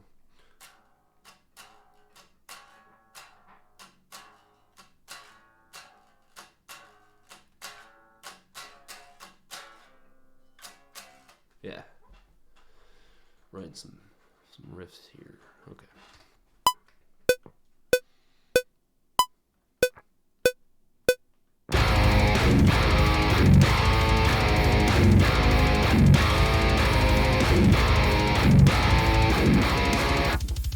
Oops.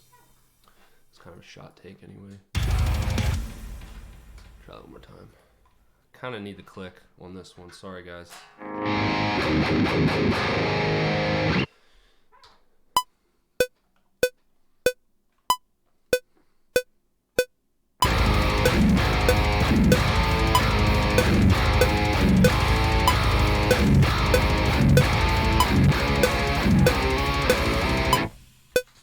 That's cool. See what I mean? That dang old latency.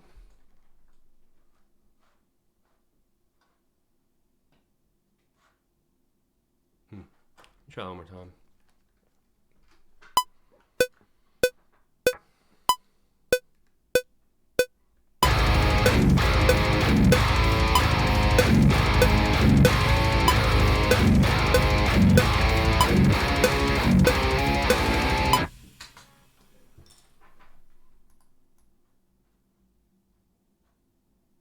There we go. That's what I was looking for.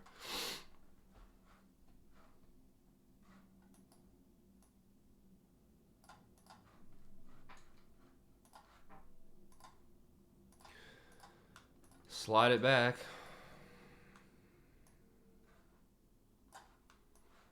Yeah, the more stuff I add to this too, the worse the latency is going to get, because I'm going to have to increase my buffer size.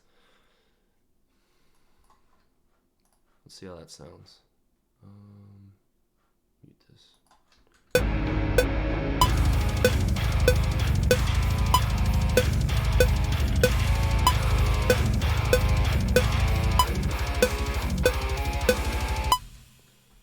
Pretty good. The ending was kind of eh.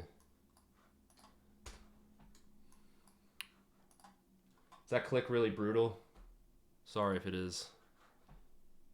I'm gonna do that ending again there.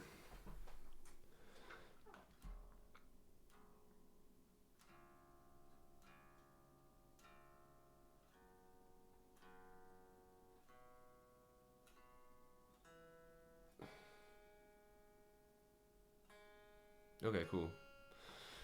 I hate annoying people with clicks. Let's just, you know what, let's record the other side while we're here.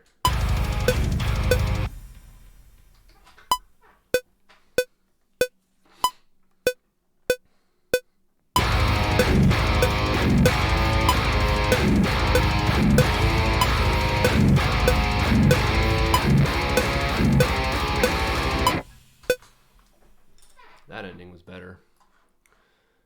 So I'll just leave that one and then re-record the other one, the ending.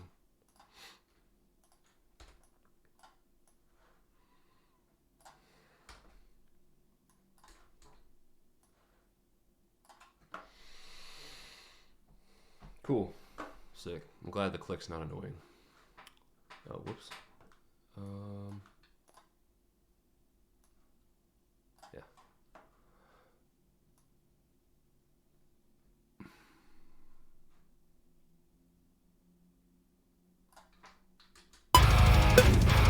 Turn that off.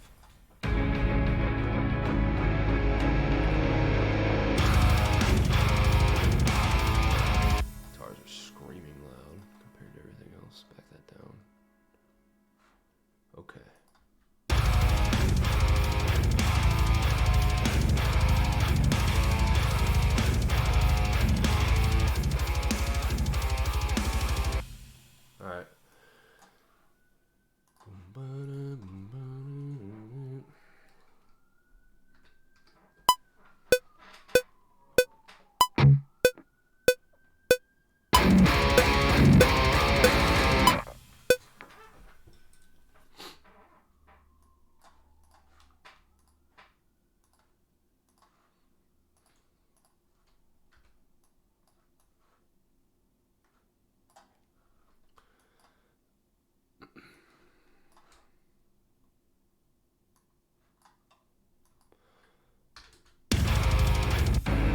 I'm gonna loop this section and kind of start adjusting my levels.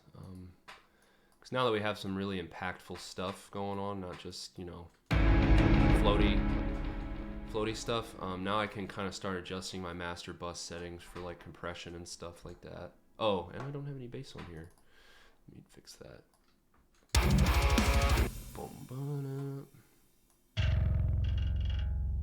Nope.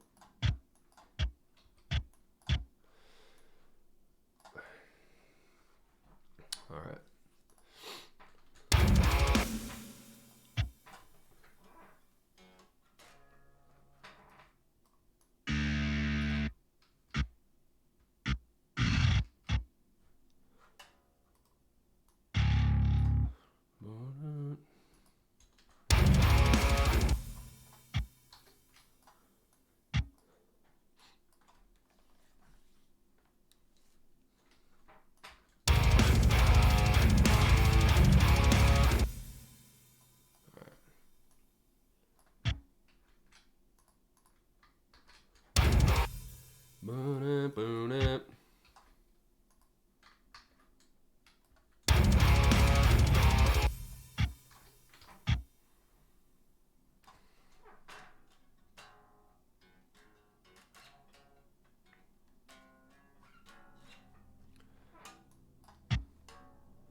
When the bass is this low, I usually have to go up an octave to find where my notes are at.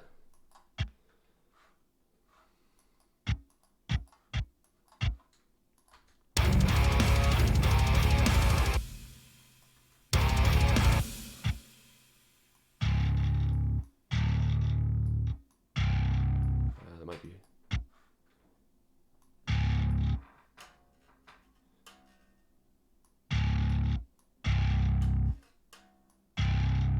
Is that right?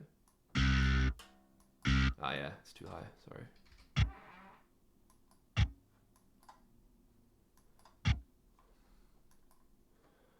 Double check that.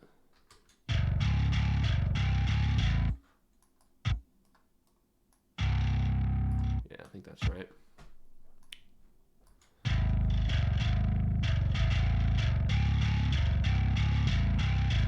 All right. Recording DIs or amp plus cab. Got here late. Right now I'm just using my my Kemper profiling amp plugged into my interface. But I think in the future it might be cool to get some of the neural stuff up on here. I have like pretty much everything from Neural. In case you guys don't know, Neural DSP makes probably some of the best guitar VST plugins available on the market, and I've been meaning to like do some like demo stuff for them recently, but I haven't had the chance.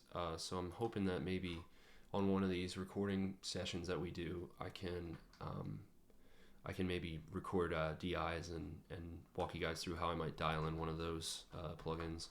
But anyway, let's was the last bass note a semitone high? Maybe. I've done it a lot before.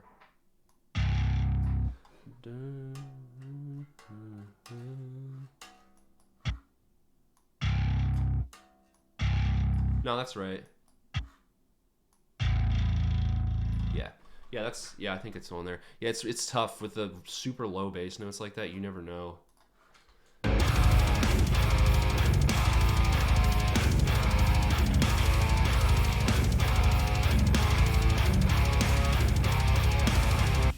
That's a riff, I guess, right? Is that a riff? All right. Guess we can do some crossfades on that. Oh, I was gonna adjust my master settings.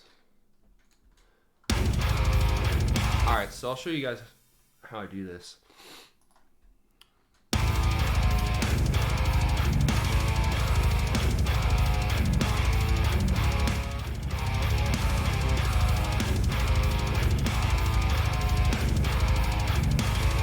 All right, you see how the needle jumps down to like negative 3 dB every time there's a snare hit, or a little less than that. I like to do that.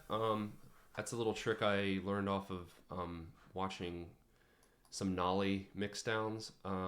And I think it actually does a really good job of getting the snare to poke through just a little bit more than it normally would. Just wondering because that hit point detection was clean as fuck. Oh yeah. That's the thing about even when you're recording like distorted guitar sounds, if you can keep the gain a little lower and like use your hand to kind of like how hard you're picking to like add gain, you're able to record with distorted guitar signals and still get pretty good hit point detection on most software. Like this tone really, it doesn't have that much gain. Like if I hit the string lightly,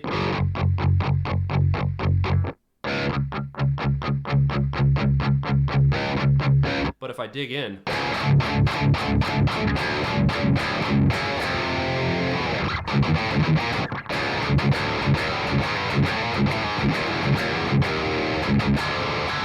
if I dig into it though,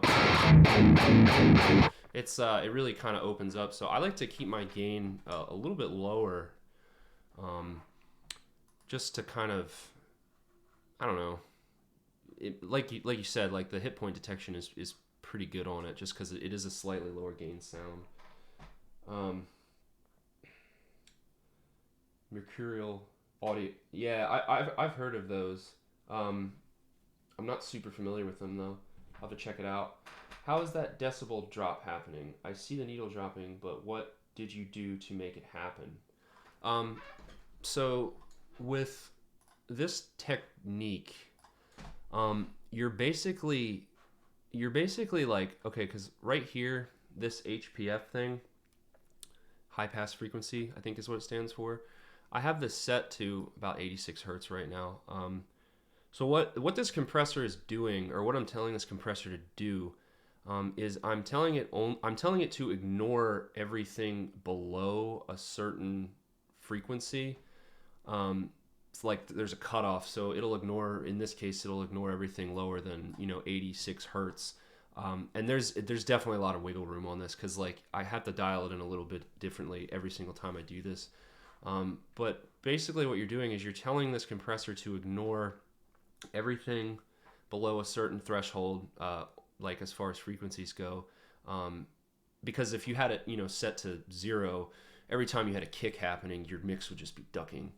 So I really only want this to react to the snare hits, and it gets harder and harder the more like layers of stuff you add to it, like the more like echoey atmospheric stuff you add to a mix, the harder it gets to dial this compressor in and get it like knocking off 3 dBs.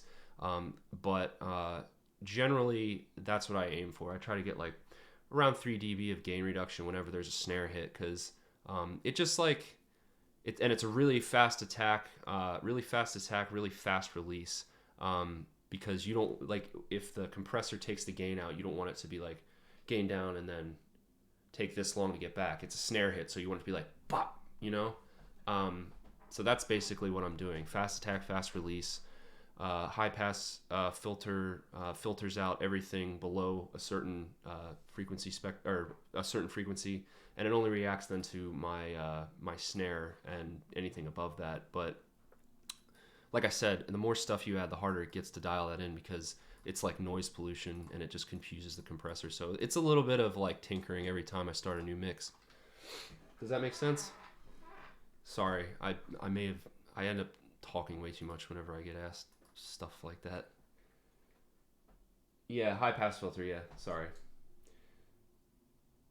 So the compressor is affecting the whole drum track, but only when there's a snare. It's affecting the entire mix, not just the drum track, because you'll see this is my master bus here. So everything on here affects everything in my entire mix. So that's where that compressor is. So the reason it's on my master bus and not just on my drum bus is because if it was just on my drum bus, then it would only be affecting the kit, the drum kit alone. And the goal with using the compressor like that is to cause your mix to really quickly duck around every snare hit, so you can get that really like explosive snare sound. I know some purists out there probably are not down with like how these drums are sounding, but like I guess really explosive sounding drums are kind of like my weakness. So, but you know, like it depends on, it really depends on the mix. Like if I was doing like a black metal mix, you know, where like I wanted everything to be like really smooth and like, you know, atmospheric and vibey, like I probably wouldn't dial the compressor in like that. But in the case of like this kind of stuff and like a lot of the stuff that I do with rivers, I want like that real like, you know, explosive snare sound, and that gain reduction, getting the mix to duck like that real quick, it kind of helps out with that impact thing.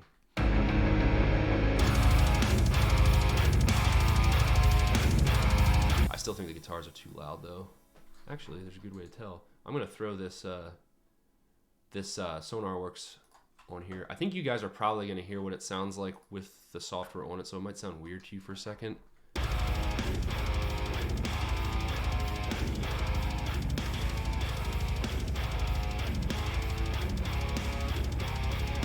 I use this to kind of, I mean, whenever I actually end up mixing, like doing a full mix or like towards the end of a mix, I'll throw this on. But when I use it in more the beginning of a mix, I use it to just set my levels. Because normally I would be monitoring through my studio speakers here, but since we're, you know, on a stream, I don't want crazy feedback and noise, so I'm using my headphones. So it's a little difficult for me to gauge how loud stuff should be with just headphones on, but this software helps that. All right, yeah, that sounds like pretty balanced. The bass might be.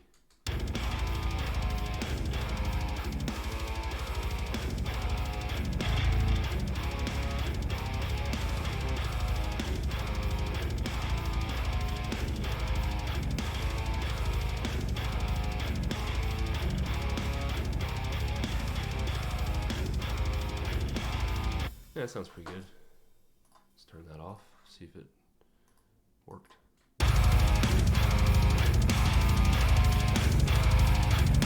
Yeah, I think that's a pretty good balance of levels there. I'm gonna double check my compressor. Yeah, that's working. Cool. All right. And then, let's see here. I do the same thing on the master bus. Also picked it up from Uttley. Yeah, dude, if there's like any advice I could offer to like anyone out there that's trying to get into mixing, is watch that dude's videos and read that dude's literature. He's kind of just like the best example of like a dude who pretty much started off like all of us with just like his laptop and probably some cracked plugins and, you know, some basic software, and he just really learned how to use what he had. Like most of his mixes, you know, early on he's just doing them all in the box, like no hardware, nothing. You know, a lot of the times he was mixing on like, I've read interviews with him where he said he's mixed on like on his laptop speakers, you know, like I think that even though maybe, you know, his approach to mixing isn't like traditional, I think it's incredibly current and important, because we're living in a different age than the dudes that were doing this, you know, 15, 20 years ago. You know, there's a whole new approach to how this whole world works, and I think Nolly's one of the dudes that really figured it out. So I would highly recommend checking his stuff out if you haven't.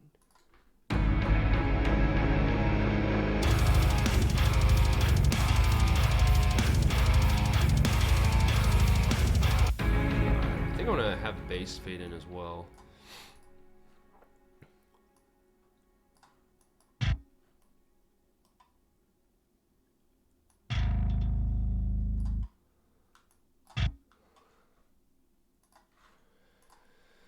And now we will do some automation. Okay, so I'm going to draw a little fade in here. Start at 0.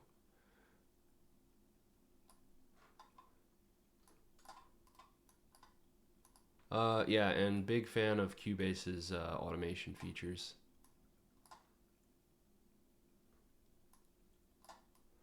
I'm doing this the hard way right now, but I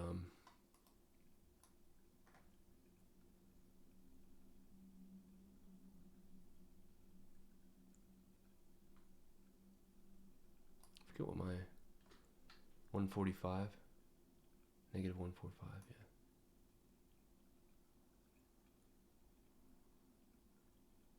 Just a little less, that's fine. You know, just so we have the bass fading in like that.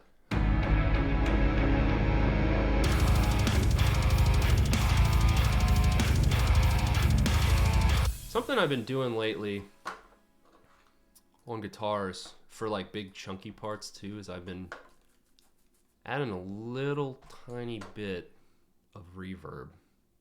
And sometimes it doesn't work. It really depends on the section. But I'll automate reverb on and off for like big open chunky parts. Oh, sorry. Whoa. I kind of got behind here. Great explanation. I need to learn more about how compression works, it seems. Yeah, there's lots of stuff out there. I listen to the URM podcast a whole lot. Ooh, it got dark, a little dark in here. I'll have to turn the light on. I listen to the URM podcast quite a bit. They have a lot of really cool guests on there. Jens Bogren, Nolly. They had Ermin Hermitovich on there recently. Actually, Ermin Hermitovich and Nolly both did a group podcast just a couple weeks ago. But the URM podcast is a pretty... it's a favorite of mine to listen to when I'm driving, you know, just learning as I go. You should definitely check that out if you want to get into that world. Yeah, Nolly Get Good. Off topic, but this stuff is invaluable to people like me who want to learn how to create metal music. If you are interested in really building a stream size, I think you must look into posting some stuff on Reddit to let people know.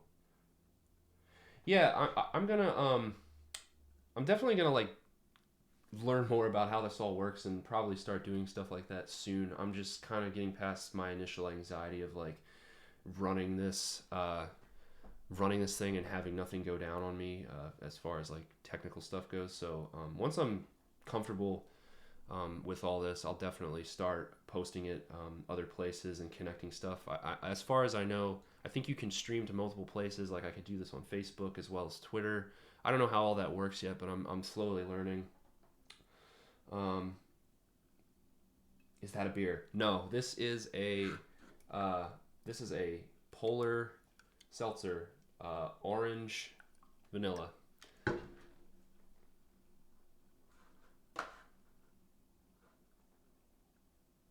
Oh, cool. Well, I'm glad to hear that.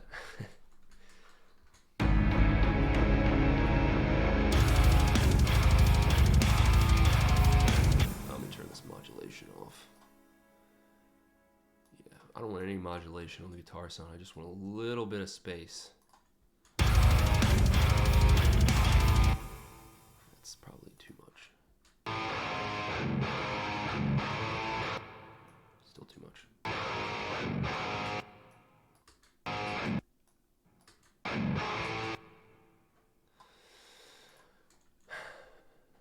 I really like this reverb plugin.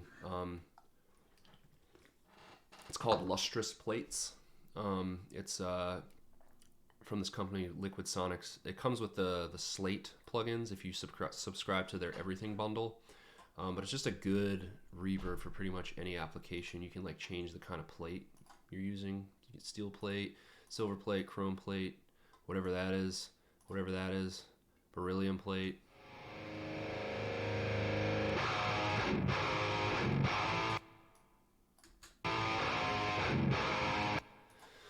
Although I might just go for, I might use a different one here.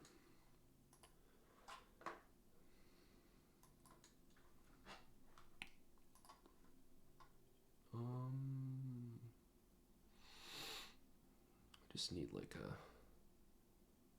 just a little bit of space here.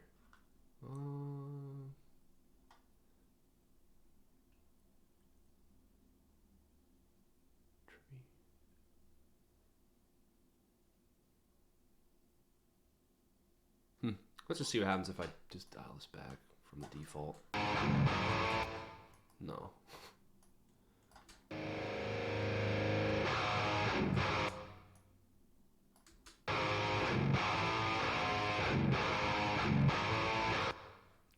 Yeah, that's kind of what I was looking for. It's real. This is all real subtle stuff.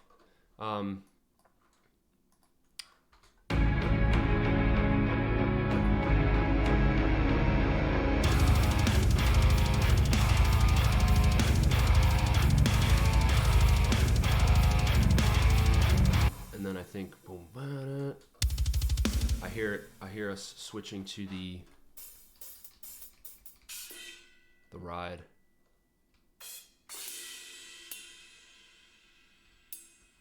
Bell shank, yeah.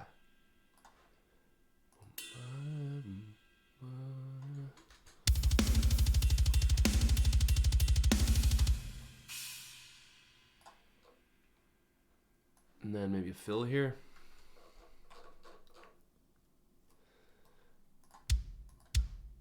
Just for the sake of moving this along, I'm not gonna bother with coming up with a crazy fill. So yeah, this is a pretty standard, death metal fill. What I'll do is crank the velocity up all the way and then scatter the velocities a little bit, because you have like dominant hands with drummers. So not every hit's going to be the same. And then I'll back it down a little bit. Like that. The snares usually needs to be turned down more. The toms don't. Maybe the next tom to. Nah, not really a huge deal.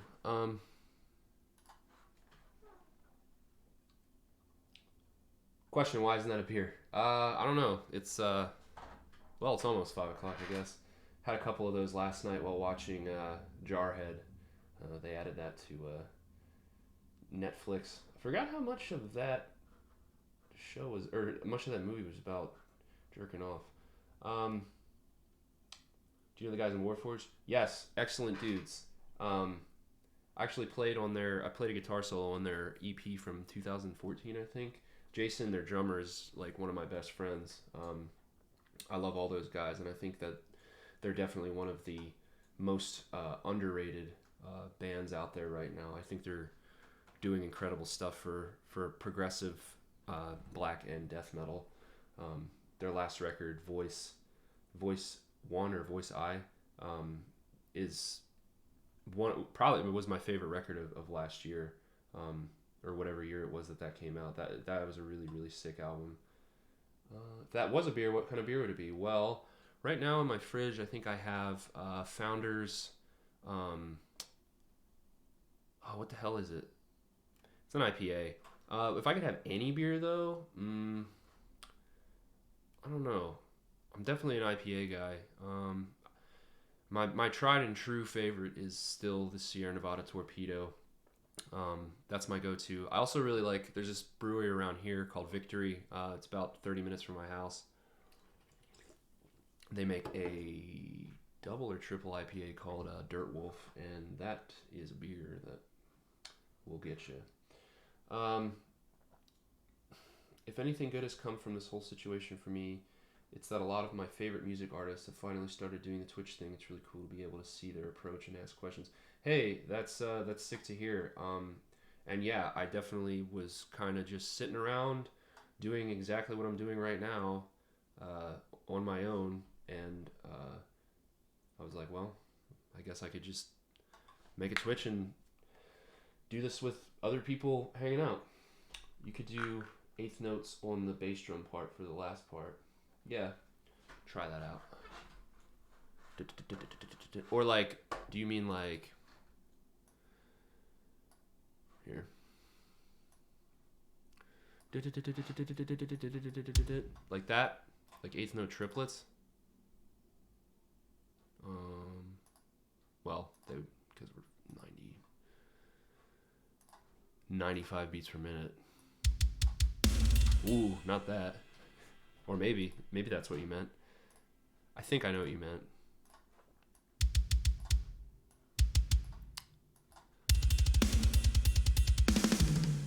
Yeah. Yeah, that's kind of cool. I like that.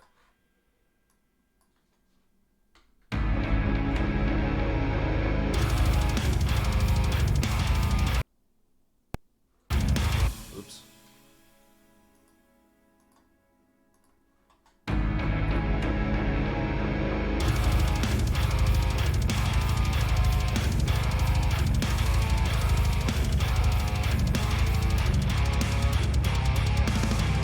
Yeah, that's sick. 8 notes, yes. Devin Townsend. Yeah, Devin Townsend's channel is sick. I think he was definitely the inspiration behind getting me on here. Because like I was talking about yesterday, I'm such a huge fan of just what this whole studio environment is all about. I love watching stuff like that, so I figured I would do it for myself. Ever since velocity could be increasing before the main riff. In my honest opinion, other synths velocity should be increasing before the main riff. Yeah, I know what you mean. Maybe I'll circle back and try that in a little bit. Bells Too Hard is a good one. Very sick. I've had some good times with the Bells Too Hearted. Half the amount you have on the rest. Originally meant only half the amount you have on the rest. But try whatever you like. In Canada, we have a lot of. Okay, cool. All right, yeah. Let's I don't know. Ooh, man, we've been already doing this for 2 hours. Yeah, it's a slow process, just dialing everything in as you go. I'm gonna try to like get a little bit more done here before I gotta get off, but.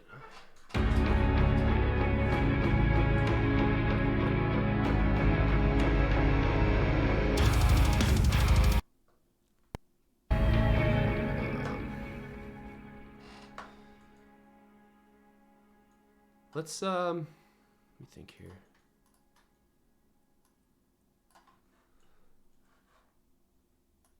I could do like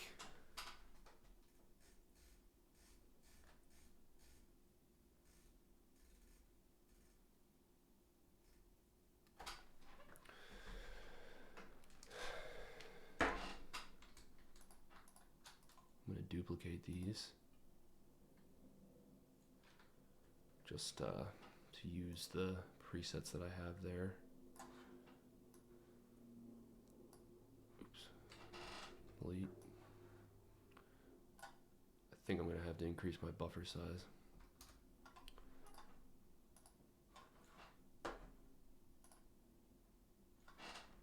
Alright guys, I'm gonna lose audio for a second here just because I want to change my buffer size, but bear with me.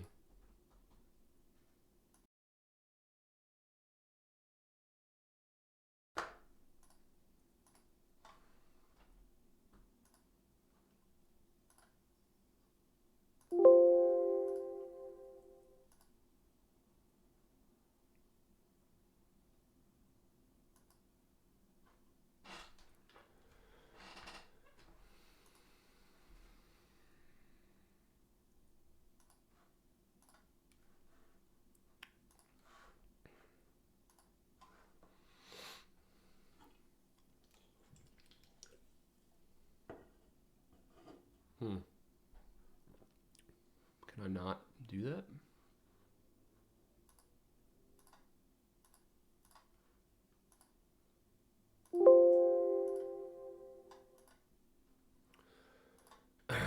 Oh, there we go.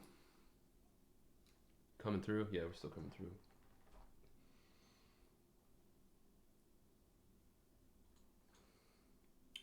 Oh, thanks, man. Appreciate it. Hell yeah.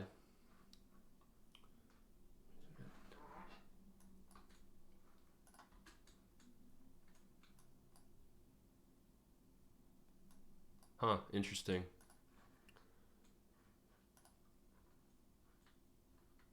Oh, that's not working. I wonder what the deal with that is.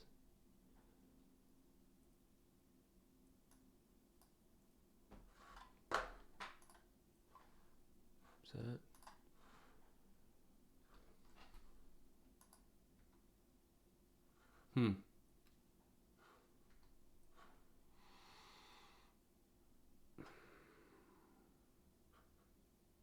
Oh.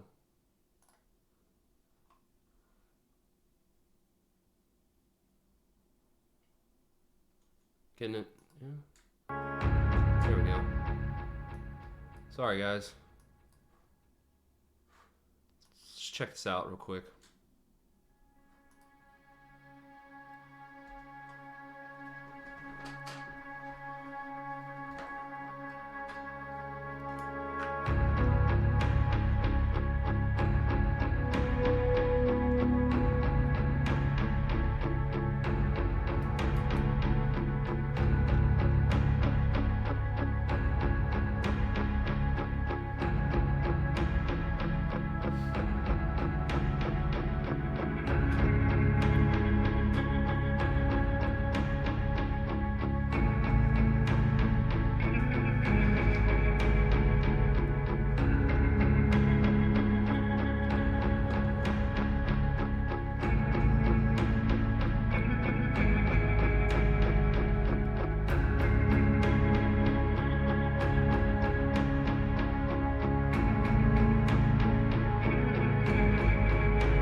Yeah, so I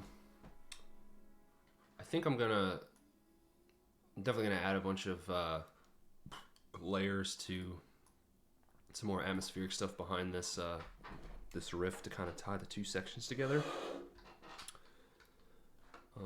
But first, I think maybe I'll take the advice of, I forget who said it. It's up farther in the chat, but oops. I think maybe I'll try adding some, like you were saying, to make the velocity on the synths increase, or the volume. Maybe what I'll do, instead of doing that, is I'll add some EBO. This little guy, I use this a lot. Maybe I'll add some EBO stuff to this and then kind of fade it into the next part. See what happens. Okay.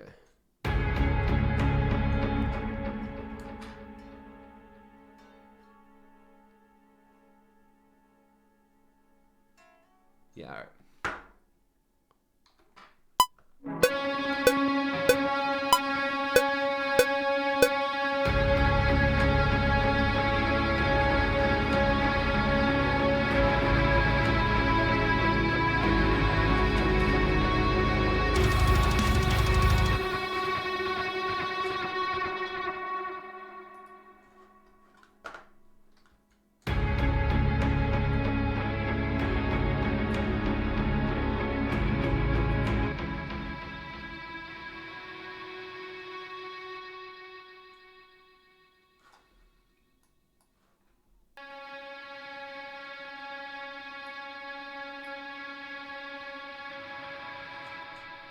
Damn latency.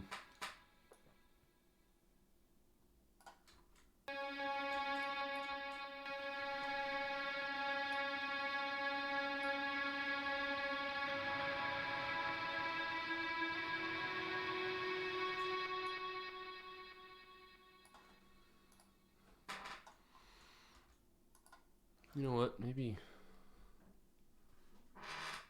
try this.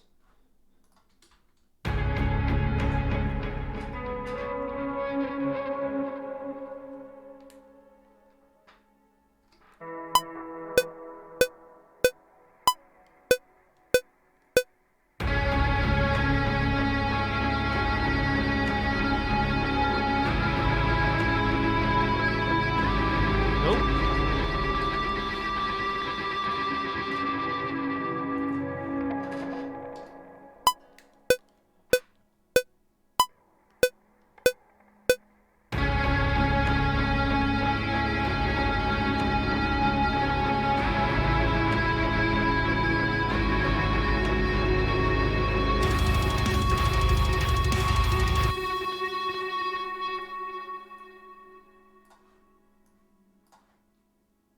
Yeah, I think that kind of worked. Damn, latent as fuck.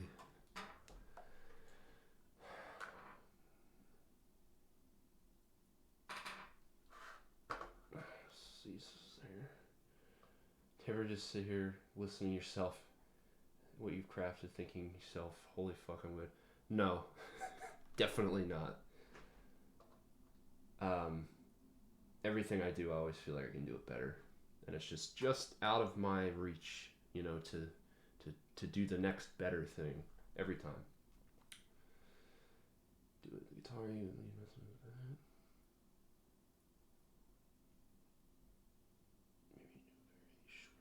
on why you change your buffer size.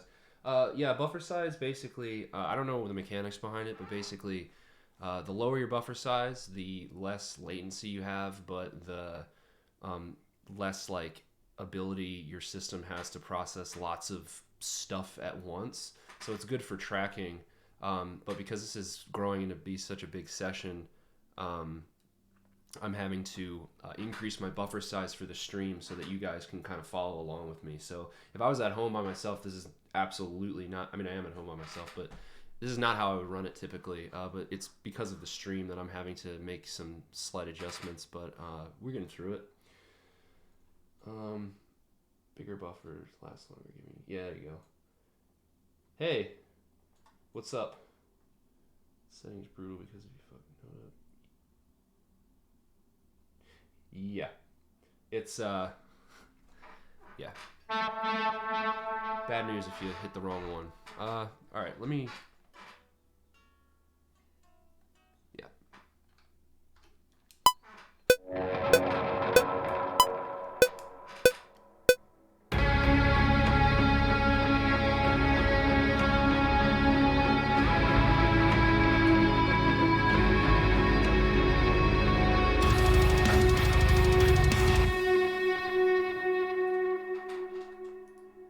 All right, let's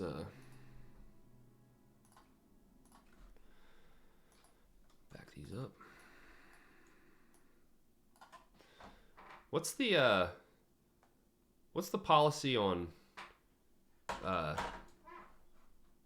like responding to text messages on streams? Is that considered not a good look? I don't know what's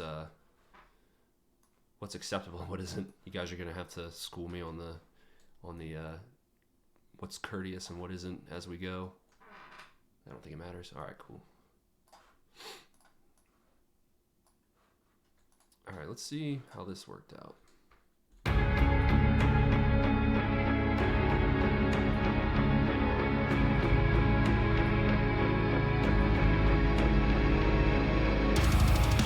Yeah, kind of serves the purpose. I might even back it up to here.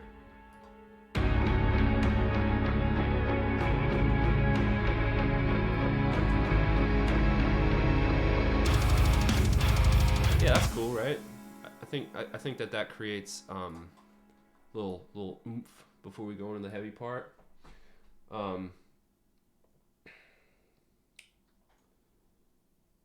Even shorter. Oh yeah, you know what? You're right. Usually, what I'll do is I'll kind of sync up the.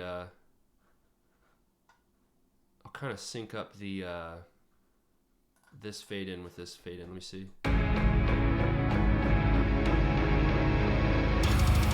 Yeah. That works. All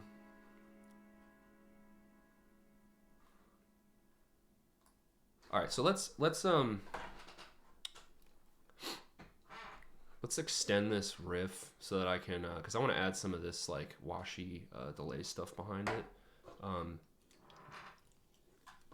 The riff's just a little too short for me to do that though. So I'm thinking, let's double up on this. Oops.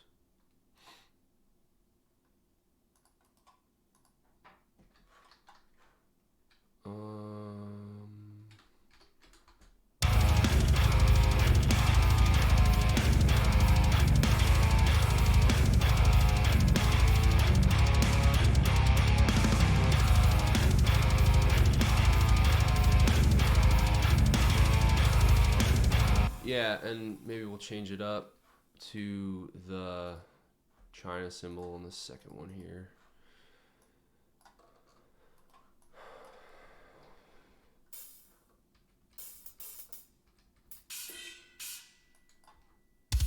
Oh, that's the mute. Sorry.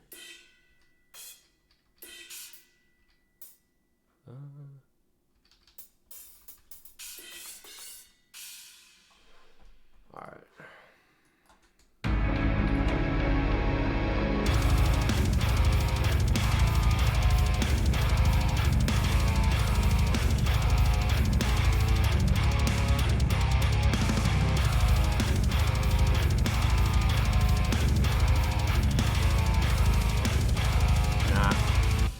Too soon. Too soon on the China.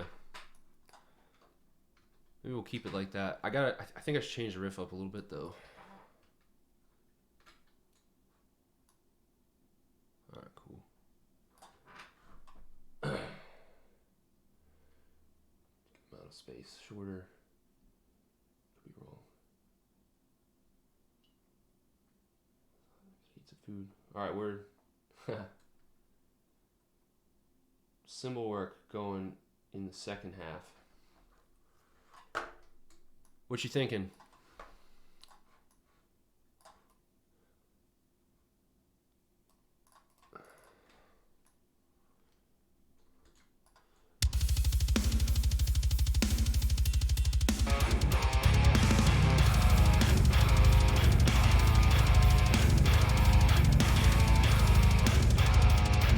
Whoops.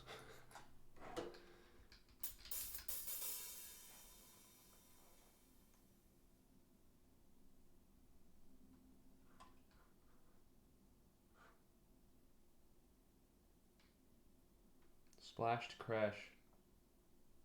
Okay.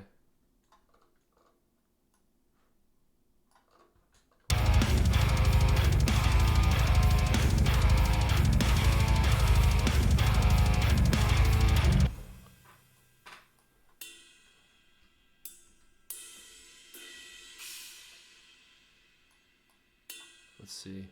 It's not quite splash to crash, but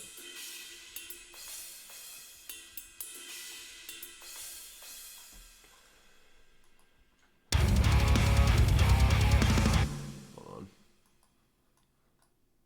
Make sure these are on opposite sides of the stereo spectrum. There we go.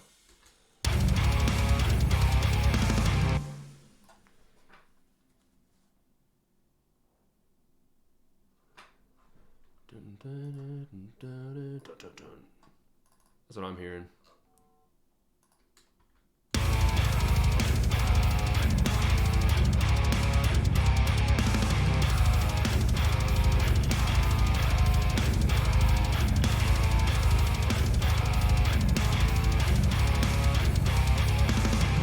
And then like a shun dun at the end, just like floor toms, or maybe toms and snare.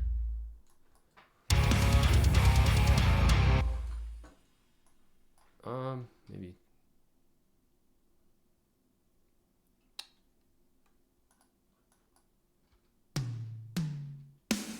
like that.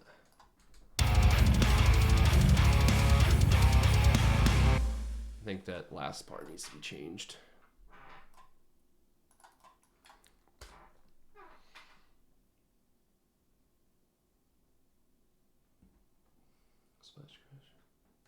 More delays. So yeah, I'm going to do that. I'm just trying to get the riff a little longer so that when I record it, I can do it all in one shot instead of slicing it up.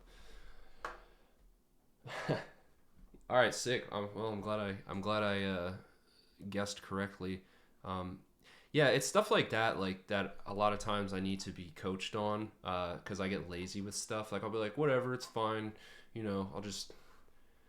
A symbol's a symbol, but that's obviously not true. So little stuff like that, though. I mean, it's good that you brought that up because it's little stuff like that that's going to make the difference between a real sounding drum performance and a computerized sounding drum performance.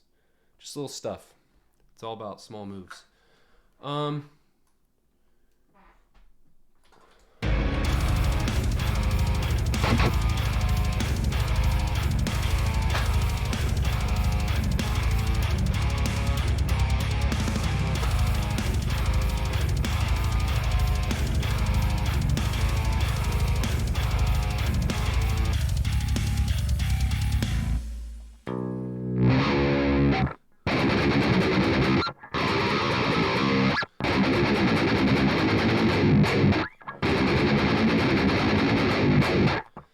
maybe something like that, but with like an ugly harmony on it, because we got the on the kicks. The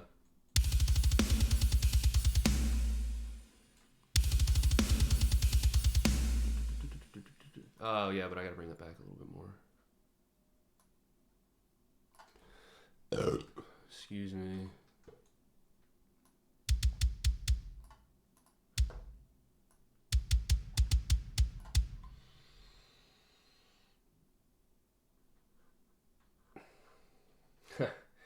Yeah, I'm trying to explain stuff as I go. I don't want to explain every single little thing just because I wouldn't get anything written. And I want to give you guys something from different from yesterday.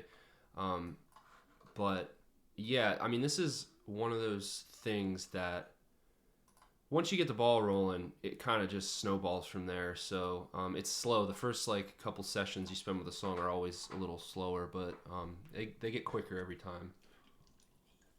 Because then you could start grabbing, sections that you already had from earlier in the song and be like, oh, I want another verse here, and just, whoosh, drop it later in the song, but like change the drum beat or, change the harmony behind it or whatever. All right.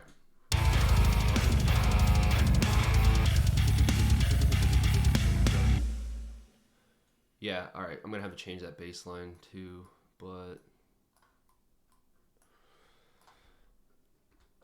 And then I'll add some textures and shit behind it. Let me see here.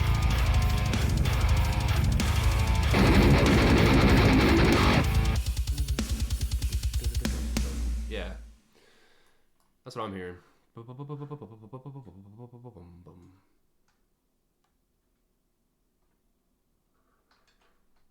Yeah, I mean, it's sometimes it does feel like magic. Like, I mean, truthfully, I'm just a guy pushing buttons until it sounds good.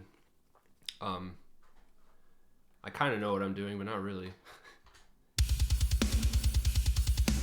Yeah, so I'm thinking like something like that with like an ugly harmony on top. I'll probably track this to a click. Sorry.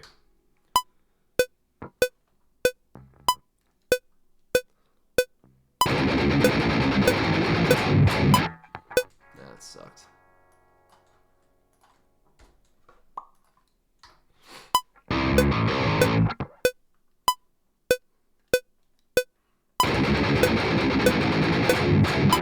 That was a little better.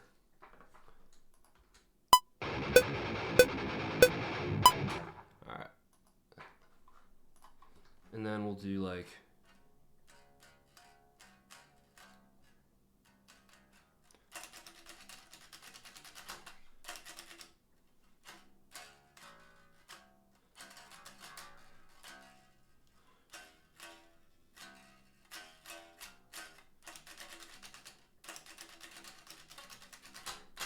I think that'll be, see what happens.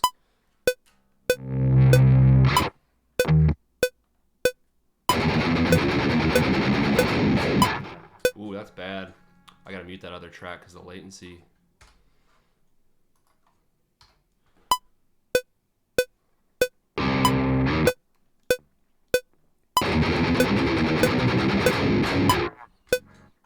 Let's see how those line up.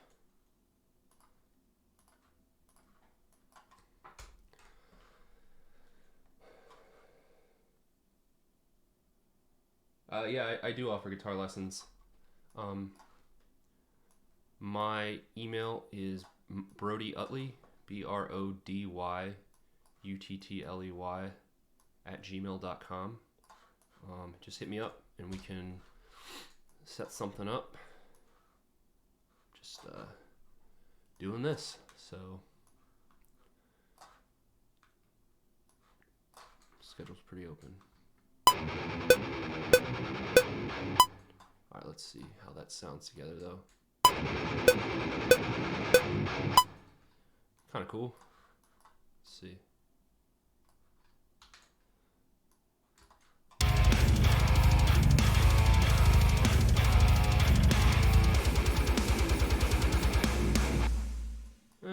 I don't know. Might be a little cheesy. What do you guys think?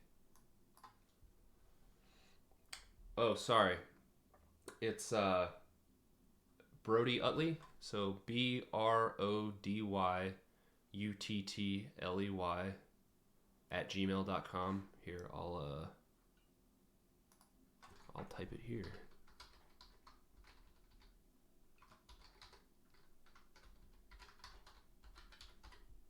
Nope, not G McCann. Gmail. Yeah, right there. That's the email. Brody@gmail.com. Yeah, you're probably right. I'll add the bass.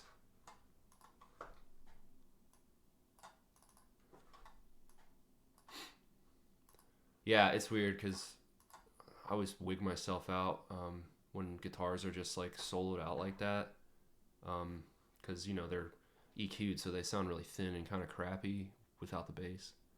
What were we doing? Oh, yeah.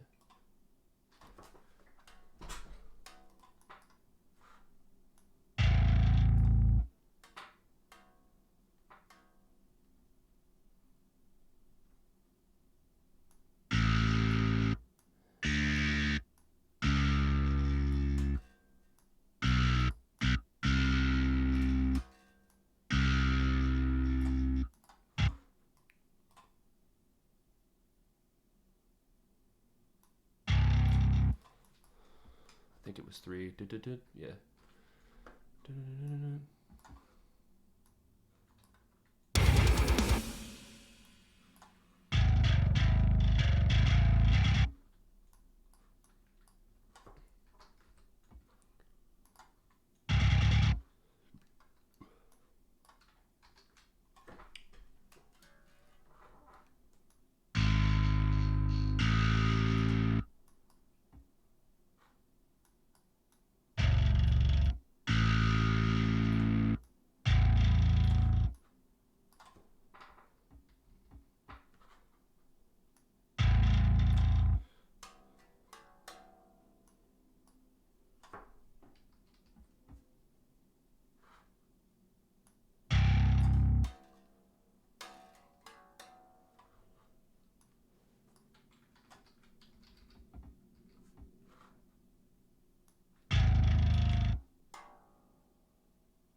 Sorry, looking for notes.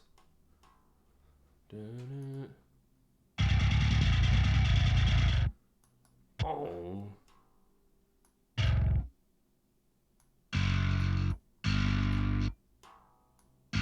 Yeah, okay.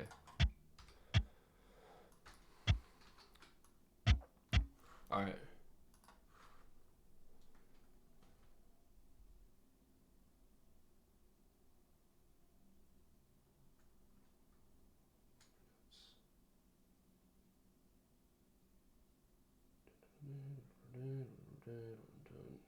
Yeah, maybe we'll try that. Maybe on a second round of this riff, we can change it up.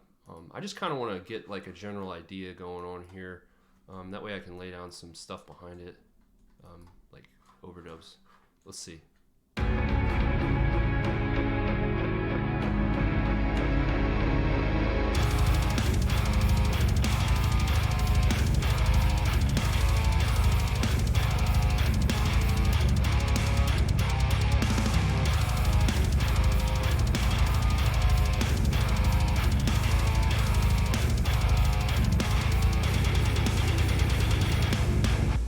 sounds sick.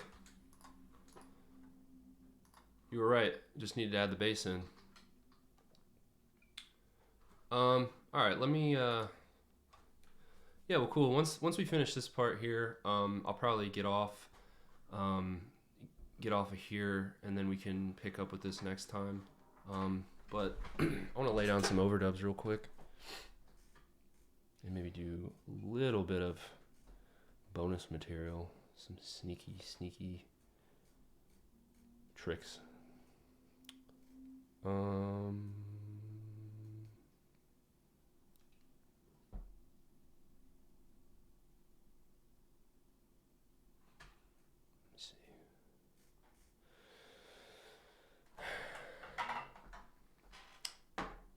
Here, I'll actually show you here. I don't know if this is appropriate. I don't know if streamers just grab their camera, but I'll just show you what I'm looking at in front of me here. So this is my Kemper, and that's what I'm always like scrolling with when I'm reaching my arm down there and doing stuff. Got my cool crystals. Yeah. Keyboard, yeah, pretty simple. And there's my interface over there that I'm using right now, my Apogee Duet, and up underneath here you can barely see it, but that's my crystal fell. That's my my universal audio interface. So that's kind of what I'm working with here. Get this recalibrated. Sorry guys, it's probably torture watching me do this. All right, cool. I think we're back to normal now. Yeah, sorry, it's the crystals. Yeah, I don't really believe in that. I don't think like in crystal stuff. I just kind of like the way they look. But maybe they're mystical. I guess that's pretty mystical of me to be writing some Morbid Angel type riffs and have crystals in front of me. I feel like that's what Trey would do. Actually, funny story. One time we got stopped at the Canadian border, and our singer Jake had crystals in his pocket, just like literally like like the stuff that I just showed you. And the border patrol did not believe him that those were just rocks. They thought they were drugs or drug paraphernalia, so we got held up for a couple hours. All right, let me add some spacies to this one. Let me think.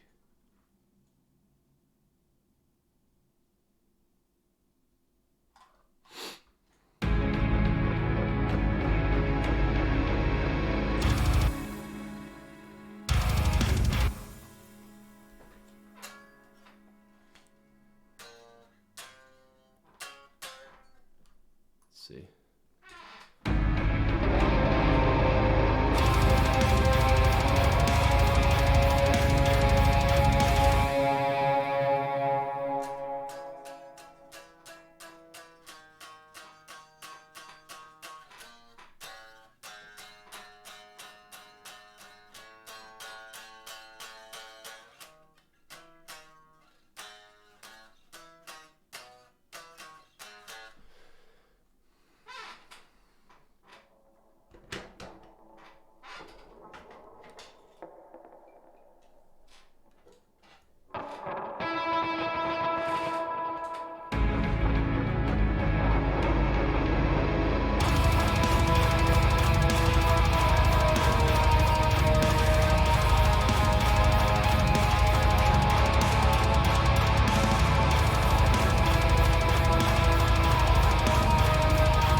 Yeah, let me add those in there.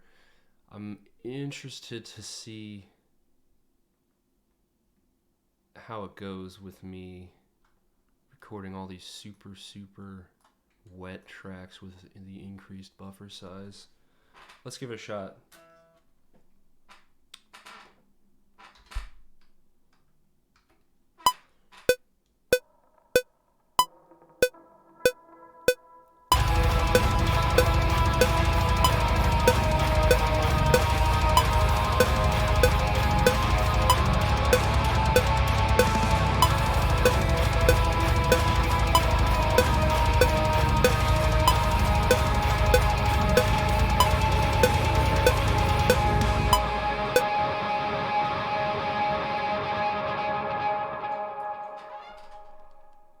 Oh, it worked.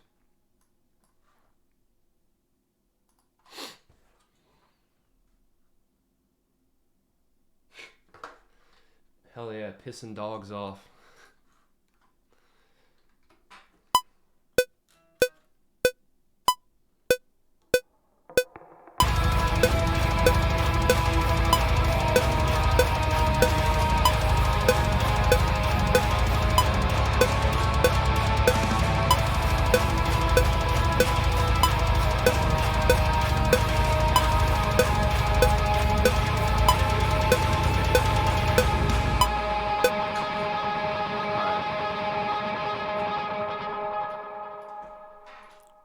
Cool. It actually snagged the hit points.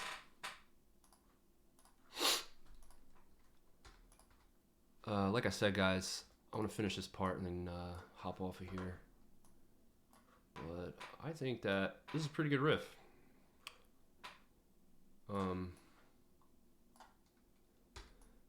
Nothing crazy technical or anything like that, but grooving.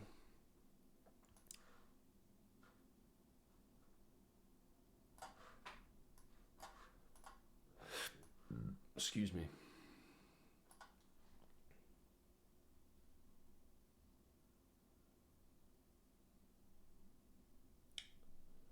Oh, yeah, I don't know. On the wall, that's just a tapestry that my girlfriend got for me. I think it's actually a bunch of hearts, which is not very metal, but looks nice, and I don't know. It's relaxing, I guess. I'm all about creating a vibe in here. Over there, I got a lava lamp in the corner, so it's serious. All right, let's see what happens here.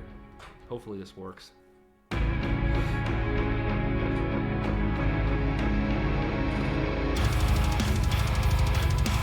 gonna have to clip gain these a little bit to match.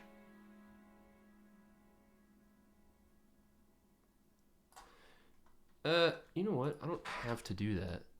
Sorry. I'm gonna put this back to 0. I can just turn the... Nope, I can't. I'm not gonna do that because they're on a master bus. Okay.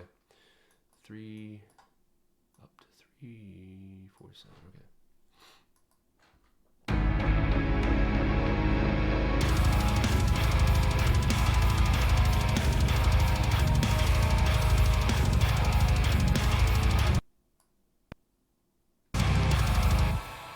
Buffer's clipping.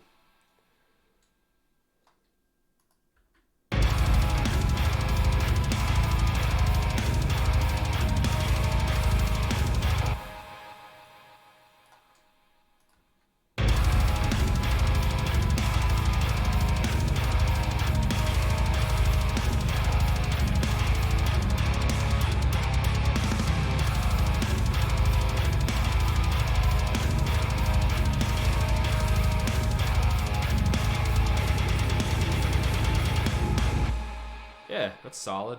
I'm into that. What do you guys think?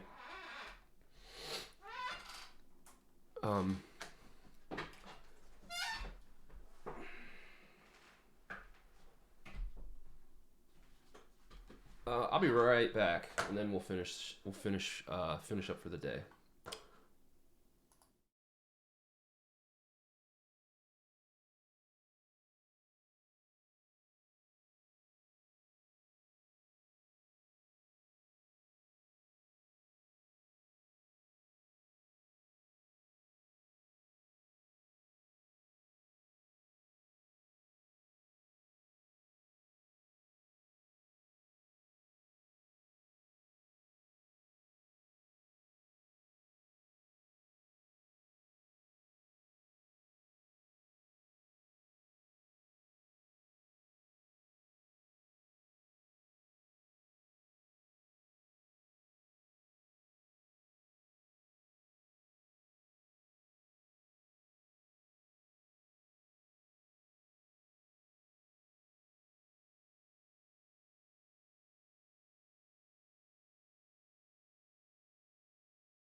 What up, guys? Sorry about the light pointing at my face. This is stuff that will get better with time. All right. Check this. Oh wow, sorry guys, I'm kind of behind here in the chat. Dog likes it. All right, good news. On the wall, did that. Cat always leaves the room whenever I play distorted guitar. Actually, one of our cats, she for whatever reason seems to like noise, and sometimes when I'm like sitting here working on something, even if it's like all noisy and shit, she'll be sitting on the couch over there just sleeping like a baby. Also, the Rivers poster, yeah, that's probably one of my favorite merch items we've ever done. Originally, it was supposed to be like a true like velvet, like blacklight poster. I thought it would be cool to do that for the last record.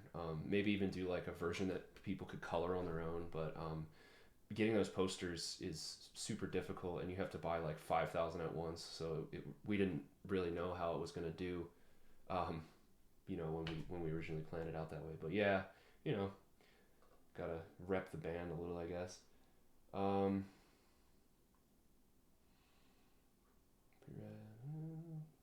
Sounds heavy as fuck. How do you do the drums? It's kind of a difficult process to explain just in one shot. I kind of covered it a little bit earlier in the stream, and on yesterday's stream if you want to go back and check that out. But basically it's just through MIDI. I just, all these little red notes here. Oh, sorry, I'm not on the right screen. All these little red notes here, like the ones on the top here, those are the kick. This one, that's the snare. Got crash cymbals. Yeah, so I just drop notes in like that and control velocity and stuff with that. The program that I'm using is Superior Drummer 3. Love it. Sixth invention ever. My future is just too bright. Oh, the light is gone. What happened? No, not Get Good Drums. Superior Drummer 3. It's a cool concept. Thanks, guys. Yep. All right, cool. Well, let's finish up here. So something that I will do to fatten up stuff. Whereas a lot of guys will use just like 808s, bass drops, those like things. I like to use like fugged up sounding impacts from Damage. See if we can find one. Industrial. That's a good one. Alright, cool. Just like, I don't turn it up real loud in the mix. I just like leave it in just a little bit, and it just adds a little extra something. Alright, cool. Yeah.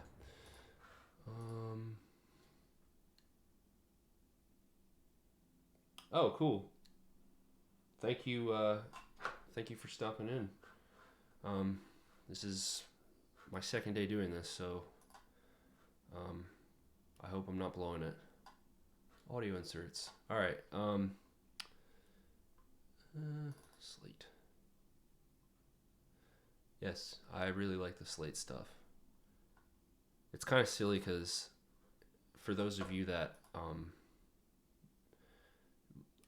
are literate with like recording gear and stuff like that, are familiar with it. I mean, I went out last year and I bought this super expensive Universal Audio Apollo interface, which is great. But the whole thing with the Apollo stuff is that like you have to buy the Universal Audio plugins, and they're like $400 a piece. So I bought this like really expensive interface, and I still just use the Slate stuff all the time. I have some of the UA stuff, and it's great. But most of my mixes are just Slate stuff. and some sound toys. Some sound toy stuff. Sorry. Okay.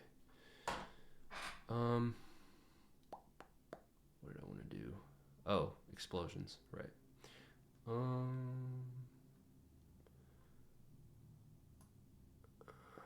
Yeah, and you know what? Sometimes what I like to do...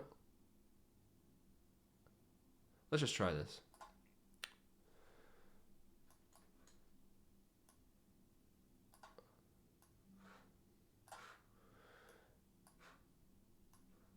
Yeah, I like to not just do like booms, you know, like for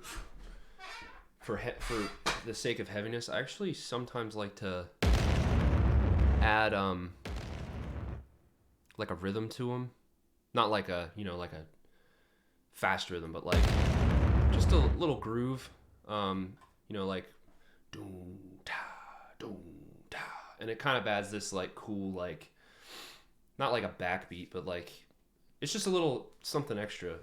That's what like a lot of my mixes are. A lot of my writing is about, is like tuning into one specific part of the song and like zoning into like that. Like you could focus on like, you know, the weird melody going on behind the heavy riff, or you could focus on the heavy riff, or you could focus on like the groove that's going on with like the sampled stuff in the background. You know, it's like just little tiny things that I've kind of done.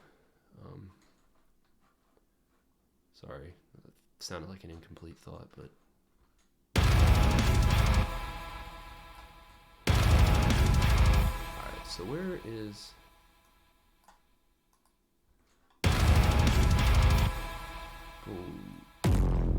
Ooh.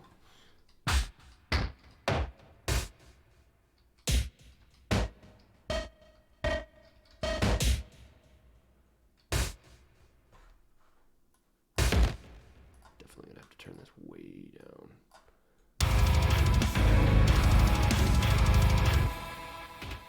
Oops.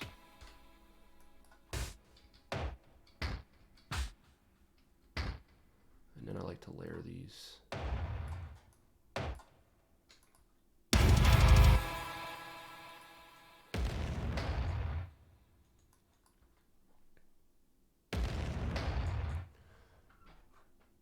Oh, I have triplets on. Hang on a second.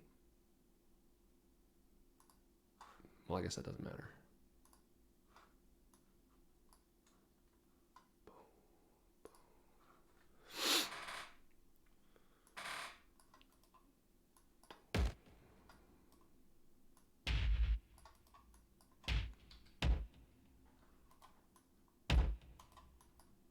So what I'm doing right now is I'm just drawing in notes to trigger sounds.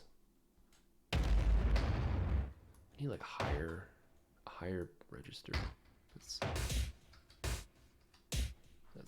sort of what I mean.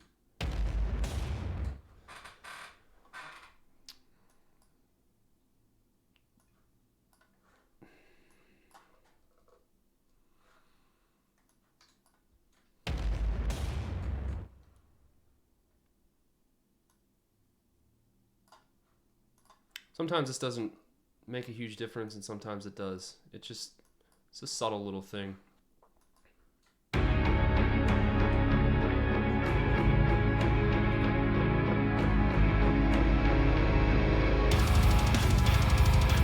Yeah, nothing. It's not it doesn't make a huge difference.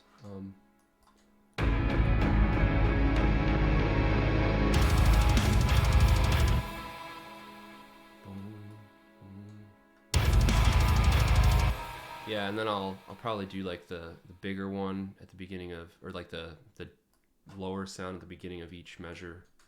Bar.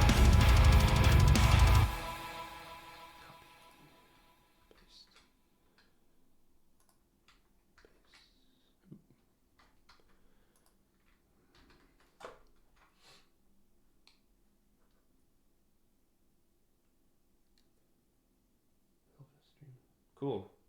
Glad it's helping. Do you know the other one?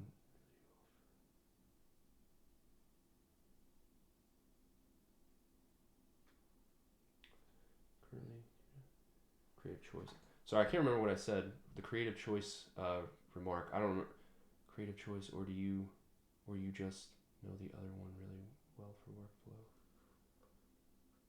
Sorry, I don't know if I understand. Oh, the Apollo.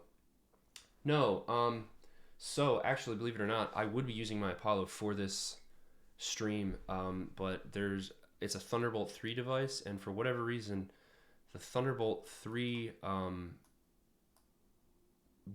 as it relates to streaming or like even Skype use, I get this like really harsh, nasty crackling on my vocal and guitar. It just like there's something Universal Audio is like their native like system is Mac, and they've ported over to Windows after that. So I think they're still working out some bugs with the Windows stuff. The Universal Audio interface that I have is amazing for just recording, but for streaming, for whatever reason, the Apogee seems to be just work a lot better. Do you think we'll go to Carson and Grant for the next album? I love their mixes. Yes, we definitely will. Usually what ends up happening is I'll record guitar and bass here, and basically everything but drums and vocals we'll record here. Although this time it might be different because of the what's going on.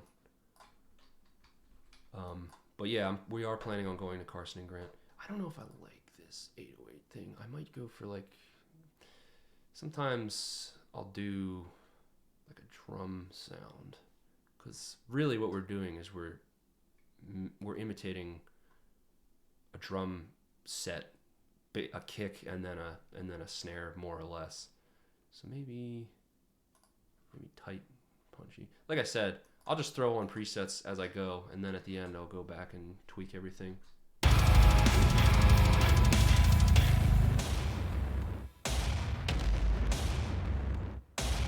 Alright. Let's actually...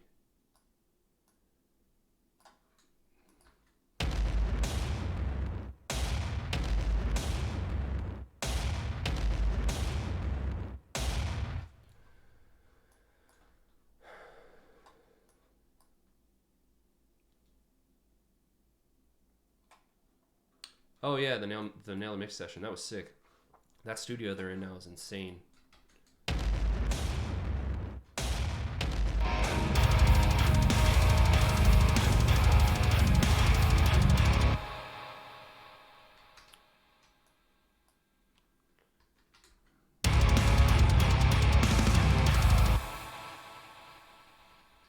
Yeah. I mean, I would probably typically spend a little more time on this, but kind of got to wrap it up, so this should do for now, and then we can do a little listen through to everything we got so far. Maybe tweak the mix a bit. We'll call this Booms. Let me actually monitor that with the Sonar Works. Again, I talked about this yesterday, but this is really, I think it's really sick software if you're mixing on headphones. What it does is you basically right up here, you select your, they have, hundreds of different headphones that you can choose from, but they have these like profiles of different headphones that it adjusts the EQ that you're hearing in your ears so that it basically like imitates a flat response. So you're able to, get a pretty accurate mix, even if you have cheaper headphones or an untreated room. But anyway, I use this to balance mixes a lot.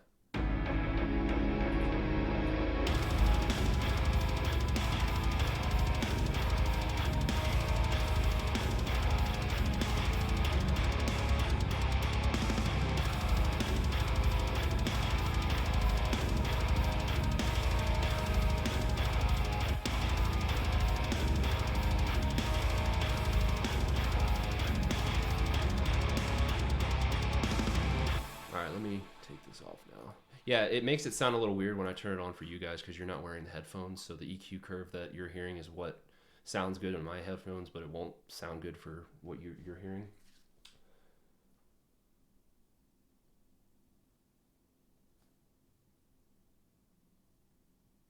Yeah, thanks. Thanks for listening.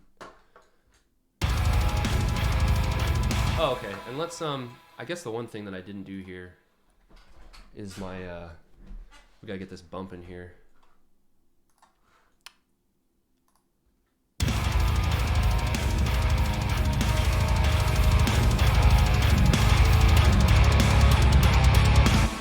Oh, it's probably gonna start clipping, so I'm gonna have to adjust my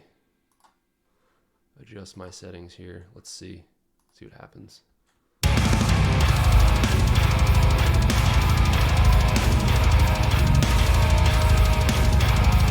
It's not really.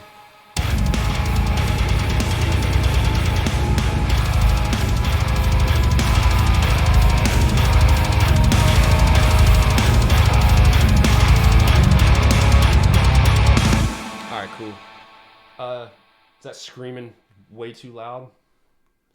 Clipping, sound shitty.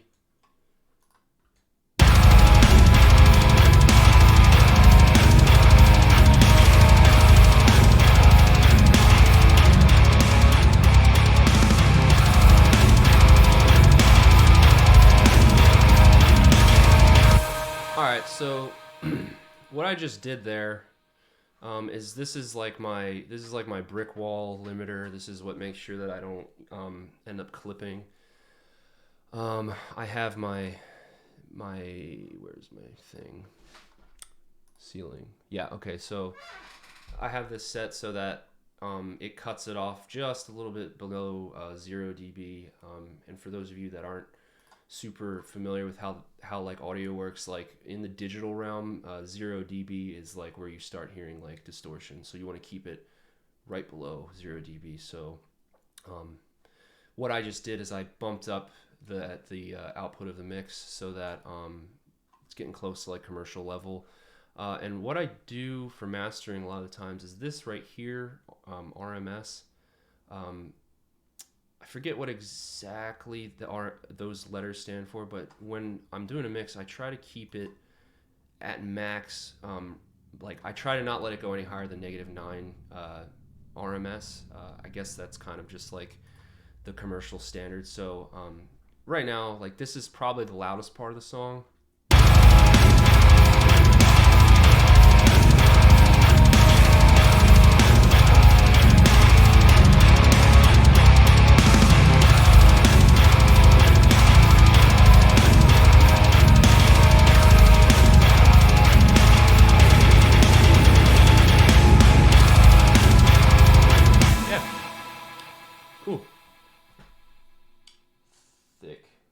Sounds fine. Love the stream. Love the band. Hell yeah. Such a decent.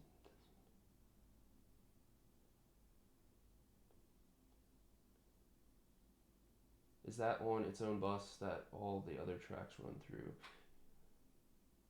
Yeah. So that's on my master bus. Everything runs through that. Yeah, that's like in my mastering chain, that is the last thing. Besides the SonarWorks thing that I was using earlier, and that's just so that I can monitor through my whole master chain and balance my stuff that way. But yeah, so it looks like I kind of undershot here with my like gain staging. I'm having to add around 10 dB of gain, which is like kind of way too much. Typically, you want to, when you send your stuff off to mastering, you want to have it. An acceptable amount of gain to be adding is about 6 dB. It's rock and roll, so break the rules a little bit.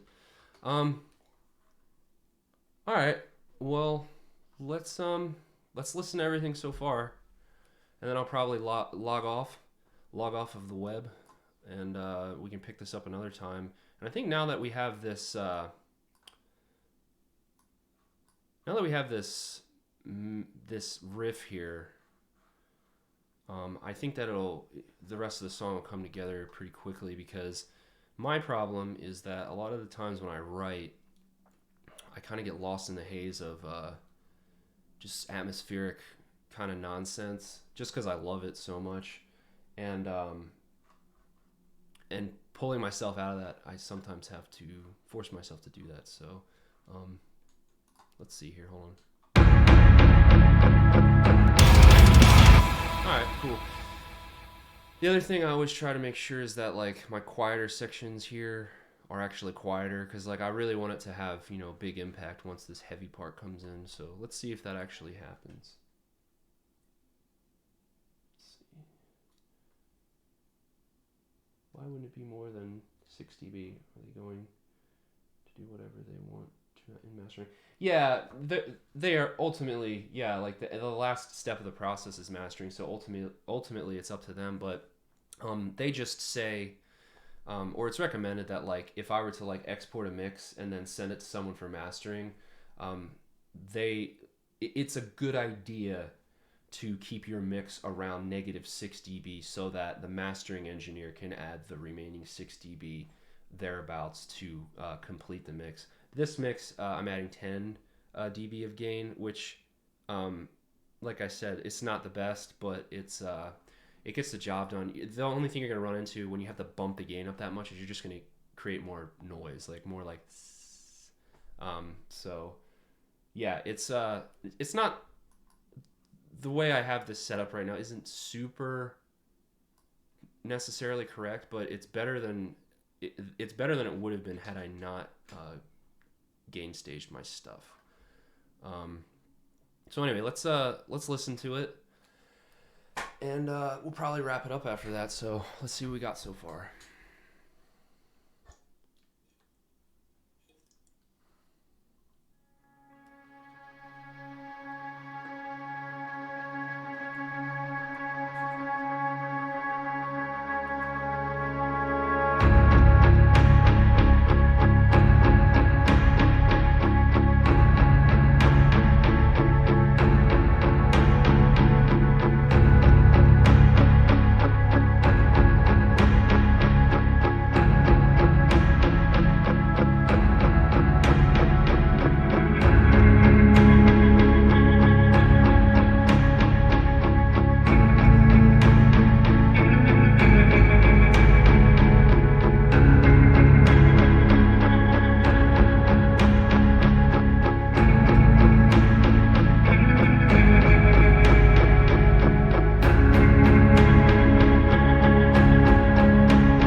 Cool. I think that's a solid start. What do you guys think? Hot or shot?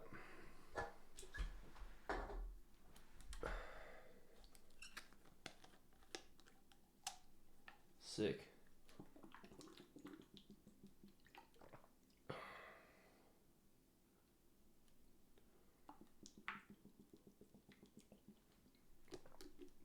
All right, cool.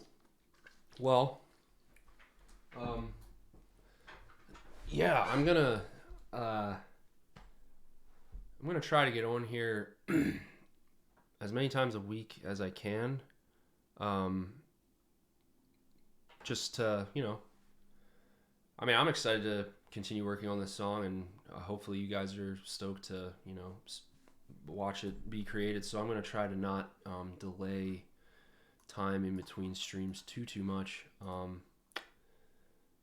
But yeah, I'll try to like get on here. I'll try to get on here pretty soon and keep the ball rolling on this. I cranked that more than Soldier Boy, fam. Probably repeat that riff then. Yeah. We'll mess around with the arrangement and stuff. Hell yeah. All right, guys. Well, thanks for tuning in. I'm probably gonna get going and get myself some coffee, and yeah, I'll probably throw this on the headphones tonight. Maybe while I'm making some dinner or whatever, and just kind of see where I hear it going. So, all right, guys, I'm gonna sign off. But thank you so much for tuning in and everything. Um, I'll see y'all later. Peace.